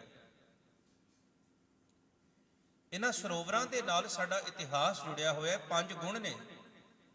ਸਤ ਸੰਤੋਖ ਵਿਚਾਰੋ, ਸੰਤੋਖ ਦੀ ਗੱਲ ਗੁਰੂ ਕੋਲੋਂ ਮਿਲਦੀ ਹੈ, ਵਿਵੇਕ ਬੁੱਧ ਮਿਲਦੀ ਹੈ, ਪਰਮੇਸ਼ਰ ਦੀ ਪ੍ਰਾਪਤੀ ਹੁੰਦੀ ਹੈ, ਮਨ ਰੂਪੀ ਕੌਲ ਖਿੜਦਾ ਹੈ। ਇਹ ਇਤਿਹਾਸ ਸਾਡਾ ਸ਼੍ਰੀ ਅੰਮ੍ਰਿਤਸਰ ਸਾਹਿਬ ਜੀ ਦਾ ਜੁੜਿਆ ਹੋਇਆ ਹੈ। ਸਤਿਗੁਰੂ ਗੁਰੂ ਅਰਜਨ ਦੇਵ ਮਹਾਰਾਜ ਜੀ ਨੇ 30 ਰਾਗਾਂ ਦੇ ਵਿੱਚ ਬਾਣੀ ਲਿਖਵਾਈ। 5 ਗੁਰੂ ਸਾਹਿਬਾਨ ਜੀ ਦੀ ਬਾਣੀ ਉਦੋਂ ਸੀ। ਇੱਕ ਰਾਗ ਜੈਜਾਵੰਤੀ ਹੈ ਜਿਹੜਾ ਗੁਰੂ 9ਵੇਂ ਪਾਤਸ਼ਾਹ ਜੀ ਨੇ ਉਚਾਰਨ ਕੀਤਾ, ਸਿਰਫ ਉਹਨਾਂ ਦੀ ਬਾਣੀ ਹੈ। ਇਹ 10ਵੇਂ ਪਾਤਸ਼ਾਹ ਜੀ ਨੇ ਮੁੜ ਕੇ ਗੁਰੂ ਗ੍ਰੰਥ ਸਾਹਿਬ ਵਿੱਚ ਅੰਕਿਤ ਕੀਤੀ ਹੈ। ਪਹਿਲੋਂ 5 ਗੁਰੂ ਸਾਹਿਬਾਨ ਦੀ ਬਾਣੀ ਸੀ। ਗੁਰੂ ਤੇਗ ਬਹਾਦਰ ਮਹਾਰਾਜ ਦੀ ਬਾਣੀ ਨੂੰ ਗੁਰੂ ਗੋਬਿੰਦ ਸਿੰਘ ਮਹਾਰਾਜ ਨੇ ਅੰਕਿਤ ਕੀਤਾ ਹੈ। ਗੁਰੂ ਗ੍ਰੰਥ ਸਾਹਿਬ ਮਹਾਰਾਜ ਜੀ ਦੇ ਵਿੱਚ ਗੁਰੂ ਨਾਨਕ ਸਾਹਿਬ ਮਹਾਰਾਜ ਤੋਂ ਲੈ ਕੇ ਗੁਰੂ ਅਰਜਨ ਦੇਵ ਮਹਾਰਾਜ ਤੇ ਫਿਰ 9ਵੇਂ ਪਾਤਸ਼ਾਹ ਦੀ ਬਾਣੀ ਗੁਰੂ ਤੇਗ ਬਹਾਦਰ ਮਹਾਰਾਜ ਦੀ ਬਾਣੀ ਹੈ। 15 ਭਗਤਾਂ ਦੀ ਬਾਣੀ ਹੈ, 11 ਭੱਟਾਂ ਦੀ ਬਾਣੀ ਹੈ। ਭੱਟਾਂ ਦੀ ਬਾਣੀ ਦੀ ਅਸੀਂ ਸੰਥਿਆ ਸ਼ੁਰੂ ਕੀਤੀ ਹੈ ਕੱਲ, ਤਾਂ ਜਿਹੜੇ ਕੱਲ ਕਲਾਸ ਵਿੱਚ ਹਾਜ਼ਰ ਸੀ ਉਹਨਾਂ ਨੂੰ ਪਤਾ ਕਿੰਨੀ ਔਖੀ ਬਾਣੀ ਹੈ। ਉਹ ਸਾਨੂੰ ਲੱਗਦਾ ਬੜੀ ਸੌਖੀ ਹੈ। ਉਹ 9 ਸ਼ਬਦ ਜਿਹੜੇ ਸਨ ਉਹਨਾਂ ਨੂੰ ਪੜ੍ਹਦਿਆਂ ਤਕਰੀਬਨ ਅੱਧਾ ਘੰਟਾ ਲੱਗ ਗਿਆ। ਉਹਨਾਂ ਨੇ ਵੋਕੈਬਲਰੀ ਬੜੀ ਜਿਹੜੀ ਟਫ ਯੂਜ਼ ਕੀਤੀ ਹੋਈ ਆ। ਉਸ ਸਮੇਂ ਪੋਇਟਰੀ ਦੇ ਸਿਖਰ ਸਨ। ਉਹਨਾਂ ਵਰਗੀ ਕਵਿਤਾ ਉਦੋਂ ਕੋਈ ਨਹੀਂ ਸੀ ਲਿਖ ਸਕਦਾ। ਉਹਨਾਂ ਨੇ ਦੁਨਿਆਵੀ ਲੋਕਾਂ ਦਾ ਜਸ ਗਾਉਣਾ ਛੱਡ ਕੇ ਗੁਰੂ ਦਾ ਜਸ ਗਾਇਆ। ਉਚਾਰਨ ਕਰਿਓ ਸਤਨਾਮ। ਤੇ ਉਹਨਾਂ ਦੇ ਵਿੱਚੋਂ ਭੱਟ ਕੀਰਤ ਤੇ ਭੱਟ ਮਥਰਾ ਜੀ ਗੁਰੂ ਹਰਗੋਬਿੰਦ ਸਾਹਿਬ ਮਹਾਰਾਜ ਜੀ ਦੀਆਂ ਜੰਗਾਂ ਸਮੇਂ ਸ਼ਹੀਦ ਹੁੰਦੇ ਨੇ ਲੜ ਕੇ। ਉਹ ਕੱਲੇ ਕਲਮ ਨਹੀਂ ਸਨ ਚਲਾਉਂਦੇ, ਤੇਗ ਵੀ ਚਲਾਉਂਦੇ ਸਨ। ਇਹਦੇ ਨਾਲ ਨਾਲ ਗੁਰੂ ਗ੍ਰੰਥ ਸਾਹਿਬ ਜੀ ਦੇ ਵਿੱਚ 3 ਗੁਰਸਿੱਖਾਂ ਦੀ ਬਾਣੀ ਹੈ। ਬਾਬੇ ਸੱਤੇ ਬਲਵੰਡ ਦੀ ਰਾਮਕਲੀ ਕੀ ਵਾਰ ਹੈ ਤੇ ਰਾਮਕਲੀ ਸਦ ਬਾਬਾ ਸੁੰਦਰ ਜੀ ਦੀ ਹੈ। ਇਹ 3 ਗੁਰਸਿੱਖਾਂ ਦੀ ਬਾਣੀ। ਟੋਟਲ ਸ਼ਬਦ ਗੁਰੂ ਗ੍ਰੰਥ ਸਾਹਿਬ ਮਹਾਰਾਜ ਵਿੱਚ 5763 ਸ਼ਬਦ ਨੇ। ਸੰਗਤ ਉਚਾਰਨ ਕਰਿਓ ਸਤਨਾਮ। ਇਹਦੀ ਪਿਕਚਰ ਖਿੱਚ ਲਓ, ਜਾ ਕੇ ਆਪਣੇ ਬੱਚਿਆਂ ਨੂੰ ਦੱਸਿਓ ਵੀ ਅੱਜ ਅਸੀਂ ਗੁਰਦੁਆਰੇ ਹੋਏ ਸਿੱਖ ਕੇ ਆਏ। ਕਿਉਂਕਿ ਭੁੱਲ ਜਾਣਾ, ਮੈਨੂੰ ਵੀ ਭੁੱਲ ਜਾਣਾ, ਤੁਹਾਨੂੰ ਵੀ ਭੁੱਲ ਜਾਣਾ। ਤਾਂ ਗੁਰਦੁਆਰੇ ਜਦੋਂ ਆਉਣਾ ਨਾ ਕੁਝ ਭਾਵੇਂ ਹੁਕਮਨਾਮੇ ਦੀ ਹੀ ਜਿਹੜੀ ਹੈ ਉਹ ਲੈ ਕੇ ਜਾਣੀ ਕਿ ਮੈਂ ਅੱਜ ਹੁਕਮਨਾਮੇ ਦੀਆਂ 2 ਤੁਕਾਂ ਘਰ ਲੈ ਕੇ ਚੱਲਿਆ। ਬੱਚਿਆਂ ਨੂੰ ਦੱਸੋ, ਇਹ ਨਾ ਦੱਸੋ ਵੀ ਅਸੀਂ ਲੰਗਰ ਖਾ ਕੇ ਆਏ, ਦਾਲ ਖਾ ਕੇ ਆਏ ਆ, ਕੜੀ ਚੌਲ ਖਾ ਕੇ ਆਏ, ਪਨੀਰ ਖਾ ਕੇ ਆਏ ਆ। ਇਹ ਨਾ ਨਹੀਂ, ਅੱਜ ਮੈਂ ਗੁਰਦੁਆਰੇ ਇਹ ਸਿੱਖ ਕੇ ਆਇਆ, ਇਹ ਜ਼ਰੂਰ ਦੱਸਣਾ ਚਾਹੀਦਾ। ਉਚਾਰਨ ਕਰਿਓ ਸਤਨਾਮ। ਸੋ ਸਤਿਗੁਰੂ ਗੁਰੂ ਅਰਜਨ ਦੇਵ ਮਹਾਰਾਜ ਜੀ ਨੇ ਇਹ ਮਹਾਨ ਬਾਣੀ ਦਾ ਬੋਹਿਤਾ ਜਿਹੜਾ ਸੀ ਉਹ ਤਿਆਰ ਕੀਤਾ। ਸਤਿਗੁਰੂ ਗੁਰੂ ਅਰਜਨ ਦੇਵ ਮਹਾਰਾਜ ਜੀ ਨੇ ਫਿਰ ਪਹਿਲਾ ਪ੍ਰਕਾਸ਼ ਜਿਹੜਾ ਹੈ ਉਦੋਂ 14 ਅਗਸਤ 1604 ਬਣਦਾ। ਉਦੋਂ ਜਿਹੜੀ ਤਰੀਕ ਸੀ, ਪਰ ਕਿਉਂਕਿ ਮੁੜ ਕੇ ਇਹ ਜਿਹੜੀ ਵੈਸਟ ਦੇ ਵਿੱਚ ਤਰੀਕਾਂ ਦੀ ਚੇਂਜਸ ਹੋਈ। ਜਿਵੇਂ ਸਾਡੀ ਵਿਸਾਖੀ ਅਸਲ ਵਿੱਚ 30 ਮਾਰਚ 1699 ਦੀ ਹੈ, ਪਰ ਅਸੀਂ ਉਹ ਮੁੜ ਕੇ ਡੇਟਸ ਅੱਗੇ ਚਲੇ ਗਏ। ਅਸੀਂ ਅਪ੍ਰੈਲ ਦੀ 13-14 ਨੂੰ ਮਨਾਉਂਦੇ ਹਾਂ। ਇਸੇ ਤਰ੍ਹਾਂ ਹੀ ਜਿਹੜਾ ਅੱਜ ਗੁਰੂ ਗ੍ਰੰਥ ਸਾਹਿਬ ਜੀ ਦਾ ਪਹਿਲਾ ਪ੍ਰਕਾਸ਼ ਪੁਰਬ ਮਨਾਇਆ ਜਾਂਦਾ 1 ਸਤੰਬਰ ਨੂੰ ਮਨਾਇਆ ਜਾਂਦਾ। 31 ਸਤੰਬਰ ਨੂੰ ਸੰਪੂਰਨਤਾ ਦਿਵਸ ਮੰਨਿਆ ਜਾਂਦਾ ਹੈ। ਸੋ ਸਤਿਗੁਰੂ ਜੀ ਨੇ ਸਿੱਖ ਸੰਗਤਾਂ ਨੂੰ ਸੁਨੇਹੇ ਭੇਜੇ ਭਈ ਤੁਸੀਂ ਭਾਈ ਆਓ, ਗ੍ਰੰਥ ਸਾਹਿਬ ਦਾ ਪ੍ਰਕਾਸ਼ ਹੋਣਾ ਹੈ। ਸੰਗਤਾਂ ਬਹੁਤ ਦੂਰ ਦੂਰ ਤੋਂ ਆਈਆਂ। ਉਸ ਰਾਤ ਸਤਿਗੁਰੂ ਗੁਰੂ ਅਰਜਨ ਦੇਵ ਮਹਾਰਾਜ ਜੀ ਨੇ ਬਾਬਾ ਬੁੱਢਾ ਜੀ ਦੀ ਸੇਵਾ ਲਾਈ ਕਿ ਤੁਸੀਂ ਸਵੇਰੇ ਤੋਂ ਲੈ ਕੇ ਗੁਰੂ ਗ੍ਰੰਥ ਸਾਹਿਬ ਜੀ ਦੀ ਸੇਵਾ ਸੰਭਾਲ ਕਰਨੀ ਹੈ। ਇਹੋ ਜੀ ਮਹਾਨ ਸੇਵਾ ਤੁਹਾਡੇ ਵਰਗੇ ਗੁਰਸਿੱਖਾਂ ਨੂੰ ਸ਼ੋਭਾ ਦਿੰਦੀ ਹੈ। ਮੈਂ ਸੰਗਤ ਨੂੰ ਬੇਨਤੀ ਕਰਾਂ, ਜ਼ਰੂਰ ਕੋਸ਼ਿਸ਼ ਕਰਿਆ ਕਰੋ। ਗੁਰਦੁਆਰਾ ਸਾਹਿਬ ਵੱਲੋਂ ਸਹਿਜ ਪਾਠ ਚੱਲਦਾ ਹੈ, ਆਣ ਕੇ ਕਰਨ ਦੀ, ਗੁਰਬਾਣੀ ਦੀ ਸੰਥਿਆ ਚੱਲਦੀ ਹੈ, ਕਿਉਂਕਿ ਪ੍ਰਬੰਧਕ ਤੇ ਪ੍ਰਬੰਧ ਹੀ ਕਰ ਸਕਦੇ ਨੇ ਨਾ। ਤੁਹਾਨੂੰ ਆਪ ਸਹਿਜ ਪਾਠ ਕਰਨਾ ਚਾਹੀਦਾ। ਜਦੋਂ ਆਓ ਉਦੋਂ ਘੱਟ ਤੋਂ ਘੱਟ ਹੁਕਮਨਾਮਾ ਗੁਰੂ ਗ੍ਰੰਥ ਸਾਹਿਬ ਜੀ ਦੀ ਬਾਣੀ ਦਾ ਕੋਸ਼ਿਸ਼ ਕਰਿਆ ਕਰੋ, ਆਪ ਲੈਣ ਦਾ, ਸਮਝਣ ਦਾ, ਇਹ ਦੇਖਣਾ ਕਿ ਕੀ ਮੈਂ ਅਰਦਾਸ ਕਰ ਸਕਦਾ ਗੁਰੂ ਸਾਹਿਬ ਅੱਗੇ। ਪੂਰੀ ਅਰਦਾਸ ਕਰਨ ਦੀ ਕੋਸ਼ਿਸ਼ ਕਰਨੀ। ਕਿਉਂਕਿ ਮੈਂ ਇੱਕ ਬੇਨਤੀ ਕਰਦਾ ਚੱਲਾਂ, ਮਾਈਂਡ ਨਾ ਕਰਿਓ, ਗੁਰਮਤਿ ਦੇ ਵਿੱਚ ਪੁਜਾਰੀਵਾਦ ਨਹੀਂ ਹੈ। ਹਰ ਸਿੱਖ ਜਿਹੜਾ ਹੈ ਉਹ ਇਹ ਸਾਰੀਆਂ ਸੇਵਾਵਾਂ ਨਿਭਾ ਸਕਦਾ ਹੈ। ਬੀਬੀਆਂ ਵੀ ਭਾਈ ਨੇ, ਤੁਸੀਂ ਨਿਤਨੇਮ ਕਰ ਸਕਦੇ ਹੋ, ਕੀਰਤਨ ਕਰ ਸਕਦੇ ਹੋ, ਕਥਾ ਕਰ ਸਕਦੇ ਹੋ, ਅਰਦਾਸ ਕਰ ਸਕਦੇ ਹੋ, ਹੁਕਮਨਾਮਾ ਲੈ ਸਕਦੇ ਹੋ। ਪਰ ਅਸੀਂ ਸੋਚਦੇ ਹਾਂ ਵੀ ਇਹ ਕੰਮ ਅਸੀਂ ਛੱਡ ਦਿੱਤਾ, ਸਾਨੂੰ ਲੋੜ ਨਹੀਂ। ਮੈਂ ਇੰਟਰਵਿਊ ਕੀਤੀ ਇੱਕ ਪਾਕਿਸਤਾਨ ਤੋਂ ਵੀਰ ਦੀ, 2 ਮਹੀਨੇ ਹੋਏ ਟੀਵੀ ਤੇ ਮੈਂ ਉਹਦੇ ਨਾਲ ਗੱਲ ਕਰਦੇ ਮੈਂ ਕਿਹਾ ਵੀ ਤੁਸੀਂ ਸਾਡੇ ਤਾਂ ਖੰਡ ਪਾਠ ਅਸੀਂ ਪਾਠੀ ਸਿੰਘ ਬਾਹਰੋਂ ਲਿਆਉਂਦੇ ਹਾਂ, ਤੁਸੀਂ ਕਿਵੇਂ ਕਰਦੇ ਹੋ ਉੱਥੇ? ਉਹ ਕਹਿੰਦਾ ਅਸੀਂ ਜਦੋਂ ਖੰਡ ਪਾਠ ਰੱਖਣਾ ਹੁੰਦਾ ਅਸੀਂ ਘਰ ਦੇ ਜੀ ਖੰਡ ਪਾਠ ਕਰਦੇ ਆ, ਬਾਹਰੋਂ ਨਹੀਂ ਹੁੰਦਾ। ਆਪਣੇ ਸਾਰੇ ਜੀ ਪਾਠ ਕਰ ਲੈਂਦੇ, ਸਾਡੇ ਰਿਸ਼ਤੇਦਾਰ ਨਾਲ ਆ ਜਾਂਦੇ ਆ, ਅਸੀਂ ਬਾਹਰੋਂ ਨਹੀਂ, ਅਸੀਂ ਸਾਰੇ ਖੰਡ ਪਾਠੀ ਹੋਈ ਆ। ਮੈਂ ਅਰਦਾਸ ਕਰਦਾ ਰੈਡਿੰਗ ਦੀ ਸਾਰੀ ਸੰਗਤ ਅਖੰਡ ਪਾਠੀ ਬਣ ਜਾਏ। ਉਚਾਰਨ ਕਰਿਓ ਸਤਨਾਮ। ਜਦੋਂ ਪਾਠ ਹੋਏ ਖੰਡ ਪਾਠੀ ਤੁਸੀਂ ਸਦੋ, ਉਹਨਾਂ ਨੂੰ ਵਾਰੀ ਨਾ ਆਵੇ। ਅੱਧਾ ਘੰਟਾ ਮੈਂ ਲਾਉਣਾ, ਅੱਧਾ ਘੰਟਾ ਇਹਨੇ। ਜਿਨ੍ਹਾਂ ਨੇ ਸੰਥਿਆ ਕੀਤੀ ਘੱਟ ਤੋਂ ਘੱਟ ਓਨੇ ਤਾਂ ਸੰਗਤ ਜਿਹੜੀ ਹੈ ਉਹ ਪਾਠ ਦੇ ਵਿੱਚ ਆਇਆ ਕਰੇ। ਸਤਿਗੁਰੂ ਜੀ ਨੇ ਬਾਬਾ ਬੁੱਢਾ ਜੀ ਨੂੰ ਸੇਵਾ ਬਖਸ਼ਿਸ਼ ਕੀਤੀ। ਹੁਣ ਸਵੇਰ ਹੁੰਦਿਆਂ ਸਾਰ ਹਜ਼ਾਰਾਂ ਦੀ ਸੰਗਤ ਜਿਹੜੀ ਸੀ ਉਹ ਰਾਮਸਰ ਸਾਹਿਬ ਵਿਖੇ ਇਕੱਠੀ ਹੋਈ। ਅੱਜ ਇੱਕ ਹੋਰ ਇਨਕਲਾਬ ਹੋਇਆ। ਗੁਰੂ ਨਾਨਕ ਸਾਹਿਬ ਮਹਾਰਾਜ ਤੋਂ ਲੈ ਕੇ ਗੁਰੂ ਅਰਜਨ ਦੇਵ ਮਹਾਰਾਜ ਤੱਕ, ਅੱਜ ਤੱਕ ਗੁਰੂ ਸਾਹਿਬ ਅੱਗੇ ਚੱਲਦੇ ਨੇ, ਸੰਗਤਾਂ ਪਿੱਛੇ ਚੱਲਦੀਆਂ। ਇੱਕ ਵਾਰੀ ਵੀ ਨਹੀਂ ਹੋਇਆ ਕਿ ਗੁਰੂ ਸਾਹਿਬ ਪਿੱਛੇ ਚੱਲਦੇ ਹੋਣ, ਕੋਈ ਸਿੱਖ ਅੱਗੇ ਚੱਲਦਾ ਹੋਵੇ।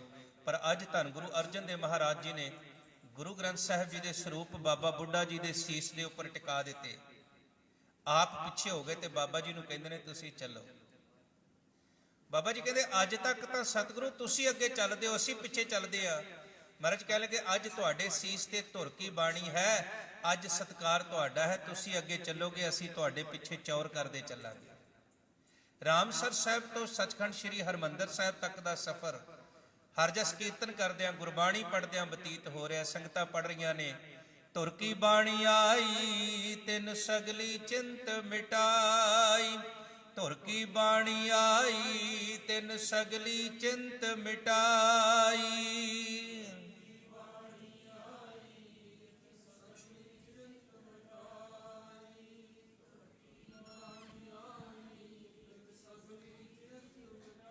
ਧੁਰ ਕੀ ਬਾਣੀ ਆਈ ਤਿਨ ਸਗਲੀ ਚਿੰਤ ਮਿਟਾਈ, ਧੁਰ ਕੀ ਬਾਣੀ ਆਈ ਤਿਨ ਸਗਲੀ ਚਿੰਤ ਮਿਟਾਈ।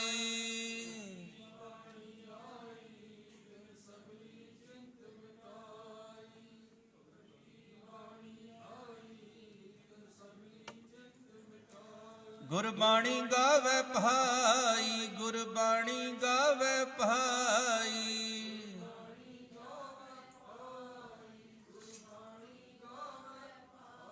ਓ ਸਫਲ ਸਦਾ ਸੁਖਦਾਈ, ਓ ਸਫਲ ਸਦਾ ਸੁਖਦਾਈ।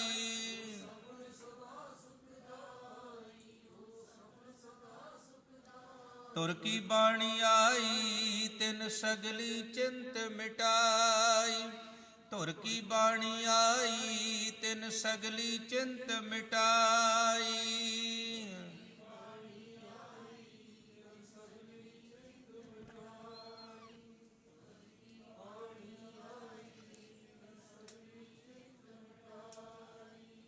ਅੱਜ ਸਿੱਖ ਜਗਤ ਵਾਸਤੇ ਖੁਸ਼ੀਆਂ ਦਾ ਸਮਾਂ ਸੀ।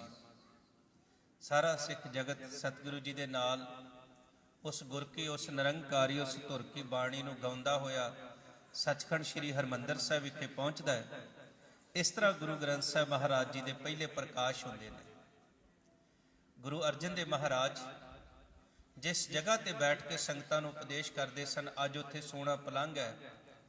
ਗ੍ਰੰਥ ਜੀ ਦਾ ਪ੍ਰਕਾਸ਼ ਹੋਇਆ। ਸਤਿਗੁਰੂ ਗੁਰੂ ਅਰਜਨ ਦੇਵ ਮਹਾਰਾਜ ਸੰਗਤਾਂ ਵਿੱਚ ਬੈਠੇ ਨੇ ਤੇ ਬਾਬਾ ਬੁੱਢਾ ਜੀ ਨੂੰ ਕਹਿ ਰਹੇ ਨੇ, ਬੁੱਢਾ ਜੀ ਅਬ ਖੋਲੋ ਗ੍ਰੰਥ, ਲਿਹੋ ਆਵਾਜ਼, ਸੁਣੈ ਸਭ ਪੰਥ। ਕਹਿ ਲਗੇ ਬਾਬਾ ਬੁੱਢਾ ਜੀ ਤੁਸੀਂ ਹੁਣ ਗ੍ਰੰਥ ਜੀ ਦਾ ਪ੍ਰਕਾਸ਼ ਕਰੋ ਤੇ ਹੁਕਮਨਾਮਾ ਲਵੋ ਤਾਂ ਕਿ ਸਾਰਾ ਸੰਸਾਰ ਇਸ ਗੁਰੂ ਗ੍ਰੰਥ ਸਾਹਿਬ ਦੇ ਪਹਿਲੇ ਹੁਕਮ ਨੂੰ ਸੁਣ ਸਕੇ।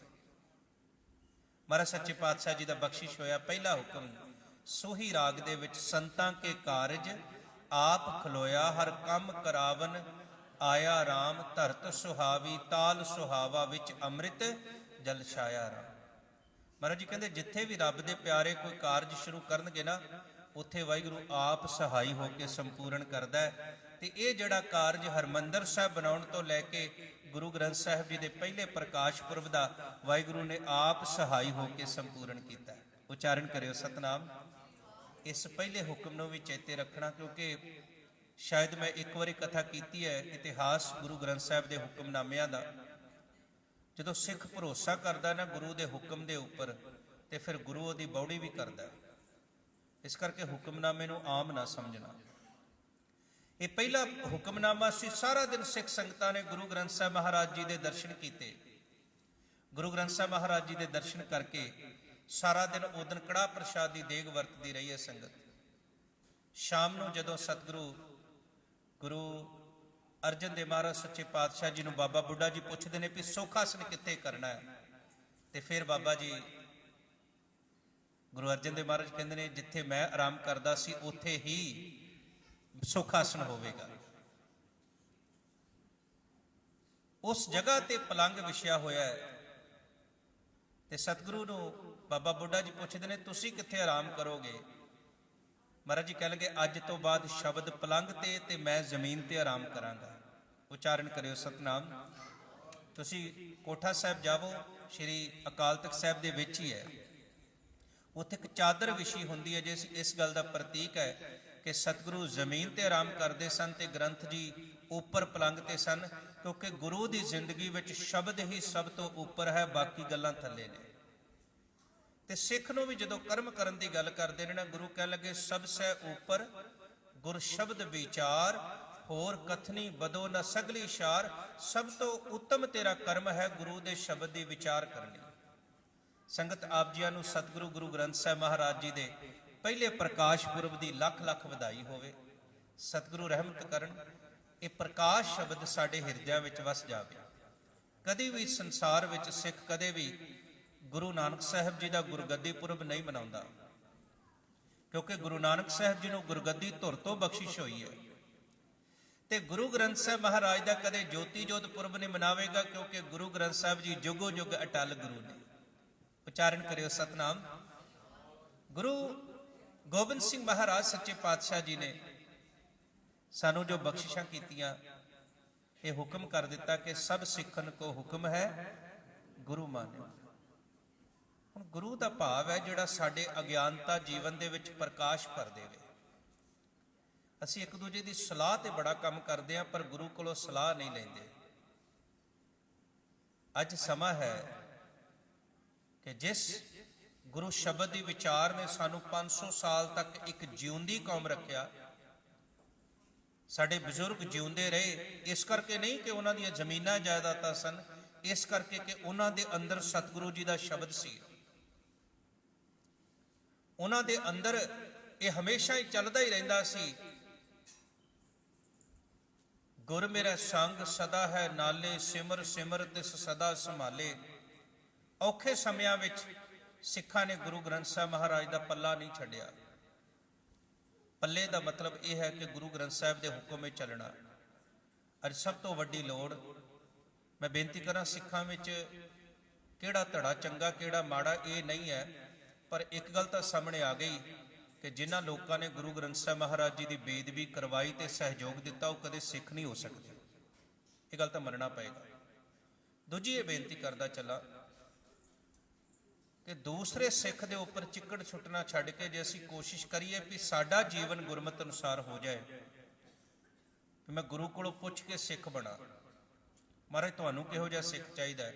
ਮਹਾਰਾਜ ਜੀ ਕਹਿ ਲਗੇ ਜਿਹਦੇ ਅੰਦਰ ਦਇਆ ਹੋਵੇ, ਜਿਹਦੇ ਅੰਦਰ ਸੰਤੋਖ ਹੋਵੇ, ਜਿਹਦੇ ਅੰਦਰ ਨਿਮਰਤਾ ਹੋਵੇ, ਜਿਹਦੇ ਅੰਦਰ 7 ਗੁਣ ਹੋਣ, ਮੈਨੂੰ ਉਹ ਸਿੱਖ ਪਿਆਰਾ ਲੱਗਦਾ। ਅਸੀਂ ਉਹੋ ਜਿਹੇ ਸਿੱਖ ਬਣਨ ਦੀ ਕੋਸ਼ਿਸ਼ ਕਰੀਏ। ਇਹ ਨਾ ਦੇਖੀਏ ਵੀ ਕੋਈ ਮੈਨੂੰ ਕੀ ਕਹਿੰਦਾ, ਕੋਈ ਬੁਰਾ ਕਹੋ ਚਾਹੇ ਭਲਾ ਕਹੋ, ਹਮ ਤਨ ਦਿਓ ਹੈ ਢਾਰ। ਮੈਂ ਸਤਿਗੁਰੂ ਨੂੰ ਜਵਾਬ ਦਿਆ, ਗੁਰੂ ਗ੍ਰੰਥ ਸਾਹਿਬ ਮਹਾਰਾਜ ਨੂੰ, ਮੈਂ ਉਹਨਾਂ ਦਾ ਸਿੱਖ ਹਾਂ। ਇੱਕ ਹੋਰ ਬੇਨਤੀ ਕਰ ਦਿਆਂ, ਪਿਛਲੇ ਦਿਨਾਂ ਵਿੱਚ ਕੁਝ ਹੋਰ ਗ੍ਰੰਥਾਂ ਦਾ ਪ੍ਰਕਾਸ਼ ਵੀ ਗੁਰੂ ਗ੍ਰੰਥ ਸਾਹਿਬ ਦੇ ਬਰਾਬਰ ਕੀਤਾ ਗਿਆ। ਮੈਂ ਇਤਿਹਾਸ ਦੀ ਇੱਕ ਬੇਨਤੀ ਕਹਿ ਕੇ ਸਮਾਪਤੀ ਵੱਲ ਆਉਣਾ। ਜਿੰਨਾ ਚਿਰ 10 ਪਾਤਸ਼ਾਹੀਆਂ ਮਹਾਰਾਜ ਰਹੀਆਂ ਨੇ, ਇੱਕ ਸਮੇਂ ਤੇ ਇੱਕ ਹੀ ਗੁਰੂ ਪ੍ਰਕਾਸ਼ਵਾਨ ਹੋਇਆ ਹੈ ਸਿੰਘਾਸਨ ਤੇ, ਗੁਰਗੱਦੀ ਤੇ, ਇੱਕ ਹੀ ਗੁਰੂ। 10 ਪਾਤਸ਼ਾਹੀਆਂ ਦੇ ਸਮੇਂ ਤੱਕ 2 ਗੁਰੂ ਕਦੇ ਵੀ ਗੁਰਗੱਦੀ ਤੇ ਬਿਰਾਜਮਾਨ ਨਹੀਂ ਹੋਏ। ਧਿਆਨ ਨਾਲ ਗੱਲ ਸੁਣਿਓ। ਜਦੋਂ ਗੁਰੂ ਨਾਨਕ ਸਾਹਿਬ ਮਹਾਰਾਜ ਨੇ ਗੁਰੂ ਅੰਗਦ ਦੇਵ ਮਹਾਰਾਜ ਨੂੰ ਗੁਰਗੱਦੀ ਬਖਸ਼ਿਸ਼ ਕੀਤੀ ਹੈ ਨਾ, ਗੁਰਗੱਦੀ ਤੇ ਬਿਠਾ ਕੇ, ਗੱਦੀ ਤੇ ਬਿਠਾ ਕੇ 5 ਦਿਨ ਸਰੀਰ ਰੂਪ ਵਿੱਚ ਗੁਰੂ ਨਾਨਕ ਸਾਹਿਬ ਮਹਾਰਾਜ ਸੰਸਾਰ ਵਿੱਚ ਰਹੇ ਨੇ। ਉਹ ਦੁਬਾਰਾ ਗੁਰਗੱਦੀ ਤੇ ਨਹੀਂ ਬੈਠੇ, ਉਹ ਸੰਗਤ ਵਿੱਚ ਬੈਠਦੇ ਰਹੇ ਨੇ। ਗੁਰਗੱਦੀ ਤੇ ਇੱਕੋ ਹੀ ਗੁਰੂ ਹੈ। ਜਦੋਂ ਗੁਰੂ ਅੰਗਦ ਦੇਵ ਮਹਾਰਾਜ ਨੇ ਗੁਰੂ ਅਮਰਦਾਸ ਮਹਾਰਾਜ ਨੂੰ ਗੁਰਗੱਦੀ ਦਿੱਤੀ, ਫਿਰ ਗੁਰਗੱਦੀ ਤੇ ਨਹੀਂ ਬੈਠੇ, ਇੱਕੋ ਹੀ ਗੁਰੂ ਹੈ। ਜਦੋਂ 9ਵੇਂ ਸਤਿਗੁਰੂ ਜੀ ਨੇ ਗੁਰੂ ਗੋਬਿੰਦ ਸਿੰਘ ਮਹਾਰਾਜ ਨੂੰ ਗੁਰਗੱਦੀ ਦਿੱਤੀ, ਗੁਰਗੱਦੀ ਤੇ ਇੱਕੋ ਹੀ ਗੁਰੂ ਹੈ। ਉਸ ਤੋਂ ਬਾਅਦ ਗੁਰੂ ਤੇਗ ਬਹਾਦਰ ਗੁਰਗੱਦੀ ਤੇ ਨਹੀਂ ਬੈਠੇ। ਮੈਂ ਬੇਨਤੀ ਕਰਾਂ, ਗੁਰਗੱਦੀ ਤੇ ਸਿਰਫ ਗੁਰੂ ਗ੍ਰੰਥ ਸਾਹਿਬ ਮਹਾਰਾਜ ਪ੍ਰਕਾਸ਼ਮਾਨ ਹੋਣਗੇ, ਕੋਈ ਦੂਸਰਾ ਗ੍ਰੰਥ ਨਹੀਂ ਹੋ ਸਕਦਾ। ਇੱਕ ਹੀ ਗੁਰੂ ਹੈ ਸਿੱਖ ਦਾ। ਬਸ ਇੰਨੀ ਗੱਲ ਸਮਝ ਲੈਣੀ। ਬਾਕੀ ਬਾਣੀ ਪੜ੍ਹਨੀ, ਸਤਿਕਾਰ ਕਰਨਾ, ਜੋ ਪੰਥ ਦਾ ਹੁਕਮ ਹੈ ਉਹਨੂੰ ਮੰਨਣਾ, ਸਿੱਖ ਰਹਿਤ ਮਰਿਆਦਾ ਨੂੰ ਮੰਨਣਾ, ਪਰ ਗੁਰੂ ਸਿੱਖ ਦਾ ਇੱਕੋ ਹੀ ਹੈ, ਗੁਰੂ ਗ੍ਰੰਥ ਸਾਹਿਬ ਮਹਾਰਾਜ। ਇਹ ਗੱਲ ਚੇਤੇ ਵਿੱਚ ਰੱਖਣੀ, ਕਿਉਂਕਿ ਗੁਰੂ ਦੇ ਬਚਨ ਨੇ, ਸਭ ਸਿੱਖਨ ਕੋ ਹੁਕਮ ਹੈ ਗੁਰੂ ਮਾਨਿਓ। ਤੇ ਮਾਨਿਓ ਦਾ ਭਾਵ ਇਹ ਮੰਨ ਲੈਣਾ ਕਿ ਜੋ ਗੁਰੂ ਕਹਿ ਰਹੇ ਨੇ ਉਹਨੂੰ ਸਤ ਬਚਨ ਕਰਕੇ ਮੰਨ ਲੈਣਾ। ਗੁਰੂ ਗੋਬਿੰਦ ਸਿੰਘ ਮਹਾਰਾਜ ਜੀ ਨੂੰ ਸਿੱਖਾਂ ਨੇ ਬੜਾ ਪਿਆਰਾ ਸਵਾਲ ਕੀਤਾ, ਮੈਂ ਉਹਦੇ ਜਵਾਬ ਦੀ ਸਾਂਝ ਪਾ ਕੇ ਸਮਾਪਤੀ ਕਰਨੀ ਹੈ। ਜਦੋਂ ਸਤਿਗੁਰੂ ਦਾ ਪਤਾ ਲੱਗਾ ਵੀ ਮਹਾਰਾਜ ਜੋਤੀ ਜੋਤ ਸਮਾ ਰਹੇ ਨੇ, ਤੇ ਸਿੱਖਾਂ ਨੇ ਕੁਝ ਸਵਾਲ ਕੀਤੇ। ਉਹਨਾਂ ਨੇ ਕਿਹਾ ਵੀ ਮਹਾਰਾਜ ਸਾਨੂੰ ਬਖਸ਼ਿਸ਼ ਕਰੋ, ਵੀ ਅੱਜ ਤੋਂ ਬਾਅਦ ਤੁਸੀਂ ਜੇ ਜਾ ਰਹੇ ਹੋ ਨਿਰੰਕਾਰ ਵਿੱਚ ਅਭੇਦ ਹੋ ਰਹੇ, ਸਾਨੂੰ ਕਿਤੇ ਲੜ ਲਾ ਕੇ ਚੱਲਿਓ। ਕਹਿ ਲੱਗੇ ਸ਼ਬਦ ਦੇ, ਗੁਰੂ ਸ਼ਬਦ ਦੇ ਲੜ ਲਾ ਕੇ ਚੱਲਿਆ। ਤੇ ਮਹਾਰਾਜ ਅੱਗੇ ਤਾਂ ਤੁਹਾਡੇ ਰੋਜ਼ ਦਰਸ਼ਨ ਕਰਦੇ ਸਾਂ, ਹੁਣ ਤੁਹਾਡੇ ਦਰਸ਼ਨ ਕਿਵੇਂ ਹੋਣਗੇ? ਅੱਗੇ ਤਾਂ ਤੁਹਾਡੇ ਨਾਲ ਰੋਜ਼ ਗੱਲਾਂ ਬਾਤਾਂ ਕਰਦੇ ਸਾਂ, ਹੁਣ ਕਿਵੇਂ ਬਚਨ ਬਿਲਾਸ ਹੋਣਗੇ? ਤੇ ਇਹ ਫਿਰ ਸਤਿਗੁਰੂ ਗੁਰੂ ਕਲਗੀਧਰ ਪਿਤਾ ਦੇ ਮਹਾਰਾਜ ਦੇ ਮੁਖ ਦੇ ਬਚਨ ਨੇ। ਮਹਾਰਾਜ ਜੀ ਕਹਿਣ ਲੱਗੇ, ਜੋ ਸਿੱਖ ਮਮ ਦਰਸ਼ਨ ਕੀ ਚਾਹ, ਦਰਸ਼ਨ ਕਰੇ ਗ੍ਰੰਥ ਜੀ ਆਹੇ। ਉਚਾਰਨ ਕਰਿਓ ਸਤਨਾਮ। ਸ਼ਾਰਟਕਟ ਨਾ ਮਾਰੇ ਵੀ ਗੁਰੂ ਗੋਬਿੰਦ ਸਿੰਘ ਦੀ ਫੋਟੋ ਹੀ ਘਰੇ ਵੇਖ ਲਏ ਤੇ ਮੈਂ ਗੁਰੂ ਦੇ ਦਰਸ਼ਨ ਕਰ ਲਿਆ। ਕਿਸੇ ਗੁਰੂ ਦੀ ਫੋਟੋ ਦੇ ਦਰਸ਼ਨ ਨਹੀਂ। ਮਹਾਰਾਜ ਦੇ ਬਚਨ ਨੇ, ਜੋ ਸਿੱਖ ਮਮ ਦਰਸ਼ਨ ਕੀ ਚਾਹ, ਦਰਸ਼ਨ ਕਰੇ ਗ੍ਰੰਥ ਜੀ ਆਹੇ। ਮੇਰੋ ਰੂਪ ਗ੍ਰੰਥ ਜੀ ਜਾਣ, ਤਾਂ ਮੈਂ ਭੇਦ ਨਰੰਕ ਪਛਾਣ। ਜੋ ਸਿੱਖ ਕਹਿਤ ਚਹਿਤ ਹੈ ਬਾਤ, ਗ੍ਰੰਥ ਜੀ ਪੜ੍ਹੇ ਸੁਣੇ ਵਿਚਾਰੇ ਸਾਥ। ਮਹਾਰਾਜ ਕਹਿੰਦੇ, ਜਿਹੜਾ ਮੇਰੇ ਨਾਲ ਬਚਨ ਕਰਨਾ ਚਾਹੁੰਦਾ ਹੈ, ਉਹ ਗੁਰੂ ਗ੍ਰੰਥ ਸਾਹਿਬ ਦੀ ਬਾਣੀ ਨੂੰ ਪ੍ਰੇਮ ਨਾਲ ਪੜ੍ਹੇ, ਉਹ ਮੇਰੇ ਨਾਲ ਗੱਲਾਂ ਕਰਦਾ ਹੋਵੇਗਾ। ਉਚਾਰਨ ਕਰਿਓ ਸਤਨਾਮ। ਅਸੀਂ ਆਪ ਗੁਰੂ ਗ੍ਰੰਥ ਸਾਹਿਬ ਜੀ ਦੇ ਨਾਲ ਜੁੜੀਏ। ਸਾਡੇ ਨਾ ਪੰਜਾਬ ਤੋਂ ਬਾਹਰ ਬੜੇ ਇਲਾਕਿਆਂ ਵਿੱਚ ਗੁਰੂ ਦੇ ਚਰਨਾਂ ਨਾਲ ਜੋੜਨ ਦਾ ਰਿਵਾਜ ਹੈ। ਪੰਜਾਬ ਵਿੱਚ ਨਹੀਂ ਆਓ। ਪੰਜਾਬ ਵਿੱਚ ਤੇ ਕਿਸੇ ਨਾ ਕਿਸੇ ਬਾਬੇ ਦੇ ਪੈਰਾਂ ਨਾਲ ਜੋੜ ਦਿੰਦੇ ਆ। ਗੁਰੂ ਦੇ ਚਰਨਾਂ ਨਾਲ ਜੋੜਨ ਦਾ ਰਿਵਾਜ ਇਹ ਹੈ ਵੀ ਬੱਚੇ ਨੂੰ ਗੁਰਮੁਖੀ ਸਿਖਾਈ ਜਾਂਦੀ ਹੈ, ਨਿਤਨੇਮ ਸਿਖਾਇਆ ਜਾਂਦਾ ਹੈ, ਉਸ ਨੂੰ 5 ਗ੍ਰੰਥੀ ਪੜ੍ਹਾਈ ਜਾਂਦੀ ਹੈ, ਸੁਖਮਣੀ ਸਾਹਿਬ ਆਸਾ ਕੀ ਵਾਰ ਬੱਚੇ ਨੂੰ ਸਿਖਾਇਆ ਜਾਂਦਾ। ਜਦੋਂ ਇਹ ਸਾਰਾ ਕੁਝ ਸਿੱਖ ਲੈਂਦਾ ਹੈ, ਫਿਰ ਉਸ ਘਰ ਵਿੱਚ ਸਮਾਗਮ ਹੁੰਦਾ ਹੈ ਤੇ ਬੱਚੇ ਨੂੰ ਗੁਰੂ ਗ੍ਰੰਥ ਸਾਹਿਬ ਜੀ ਦਾ ਸਹਿਜ ਪਾਠ ਕਰਨ ਲਾਇਆ ਜਾਂਦਾ ਤੇ ਕਿਹਾ ਜਾਂਦਾ, ਅੱਜ ਇਹ ਗੁਰੂ ਦੇ ਚਰਨਾਂ ਨਾਲ ਜੁੜਿਆ, ਸਤਿਗੁਰੂ ਇਹਨੂੰ ਸਦਾ ਗੁਰੂ ਦੇ ਚਰਨਾਂ ਨਾਲ ਜੋੜੀ ਰੱਖੇ। ਮੈਂ ਬੇਨਤੀ ਕਰਾਂਗਾ, ਅਸੀਂ ਵੀ ਇੱਥੇ ਇੱਕ ਸਮਾਗਮ ਰੱਖੀਏ ਆਪਣੇ ਗੁਰਦੁਆਰੇ ਗੁਰੂ ਚਰਨਾਂ ਨਾਲ ਜੁੜਨ ਦਾ। ਸੰਗਤਾਂ ਗੁਰੂ ਦੇ ਚਰਨਾਂ, ਤੁਸੀਂ ਕੋਈ ਵੀ ਹੋ, ਅੰਮ੍ਰਿਤ ਛਕਿਆ ਨਹੀਂ ਛਕਿਆ, ਮੈਂ ਕਿਵੇਂ ਕਰਾਂ, ਕੇਸ ਰੱਖੇ ਨੇ ਨਹੀਂ ਰੱਖੇ, ਪਰਸਨਲੀ ਤੁਸੀਂ ਪਾਠ ਕਰ ਸਕਦੇ ਹੋ।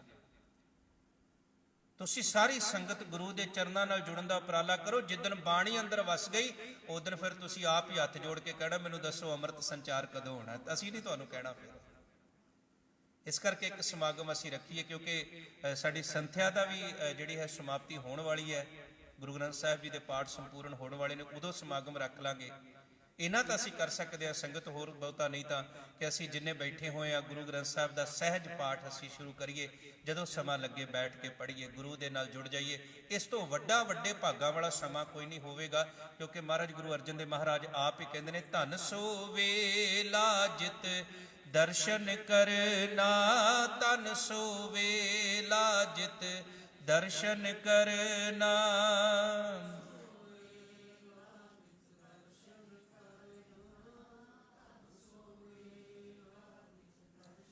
ਹਉ ਬਲਿਹਾਰੀ ਸਤਿਗੁਰ ਚਰਨਾ, ਹਉ ਬਲਿਹਾਰੀ ਸਤਿਗੁਰ ਚਰਨਾ।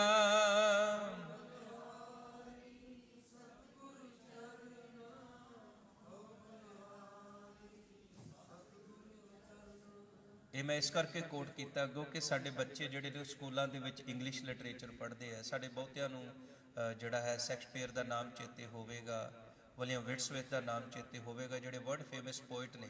ਉਹ ਵੀ ਉਸੇ ਸਮੇਂ ਵਿੱਚ ਹੀ ਹੋਇਆ, ਪਰ ਉਹਦੀਆਂ ਪੋਇਮਾਂ ਸਾਡੇ ਬੱਚਿਆਂ ਨੂੰ ਜ਼ਬਾਨੀ ਕੰਠ ਹੋ ਗਈਆਂ, ਪਰ ਗੁਰਬਾਣੀ ਦਾ ਜਪਜੀ ਸਾਹਿਬ ਪਾਠ ਸਾਨੂੰ ਨਹੀਂ ਆ ਸਕਿਆ।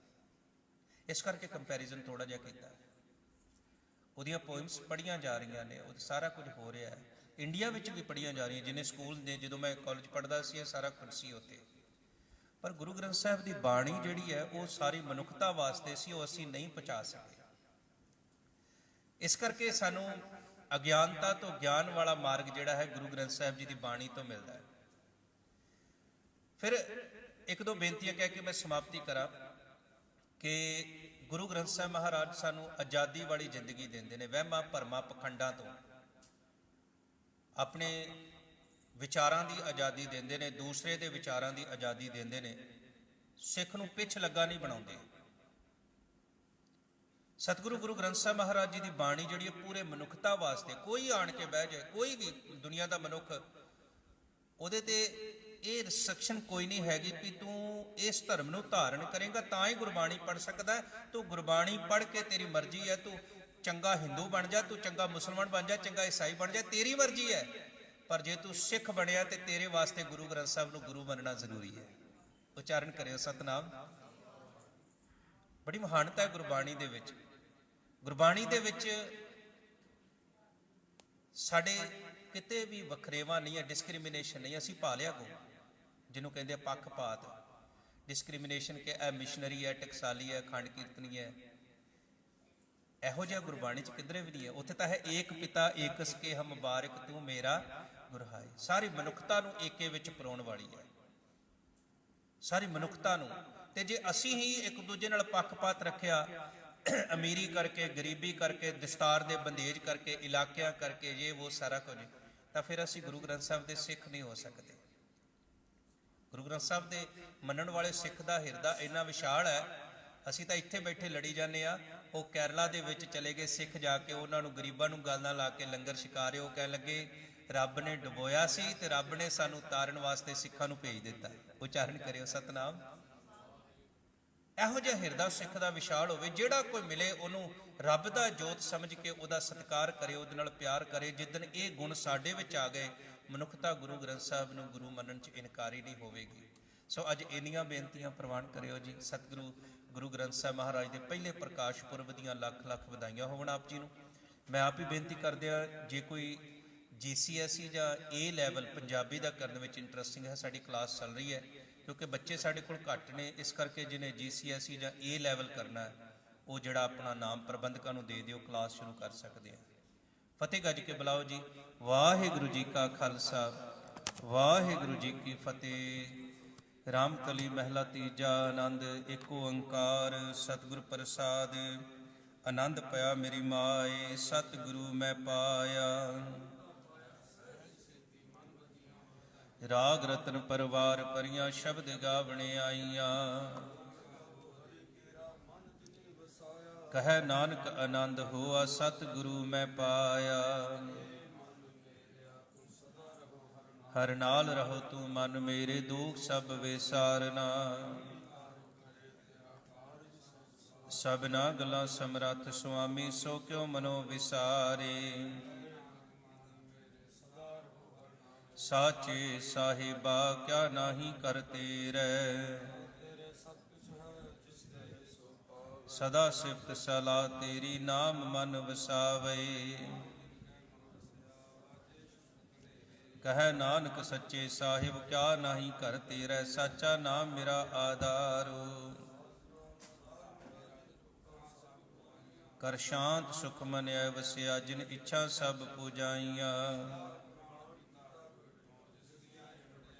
ਕਹੈ ਨਾਨਕ ਸੁਣੋ ਸੰਤੋ ਸ਼ਬਦ ਧਰੋ ਪਿਆਰੋ, ਸਾਚਾ ਨਾਮ ਮੇਰਾ ਆਧਾਰੋ। ਵਾਜੇ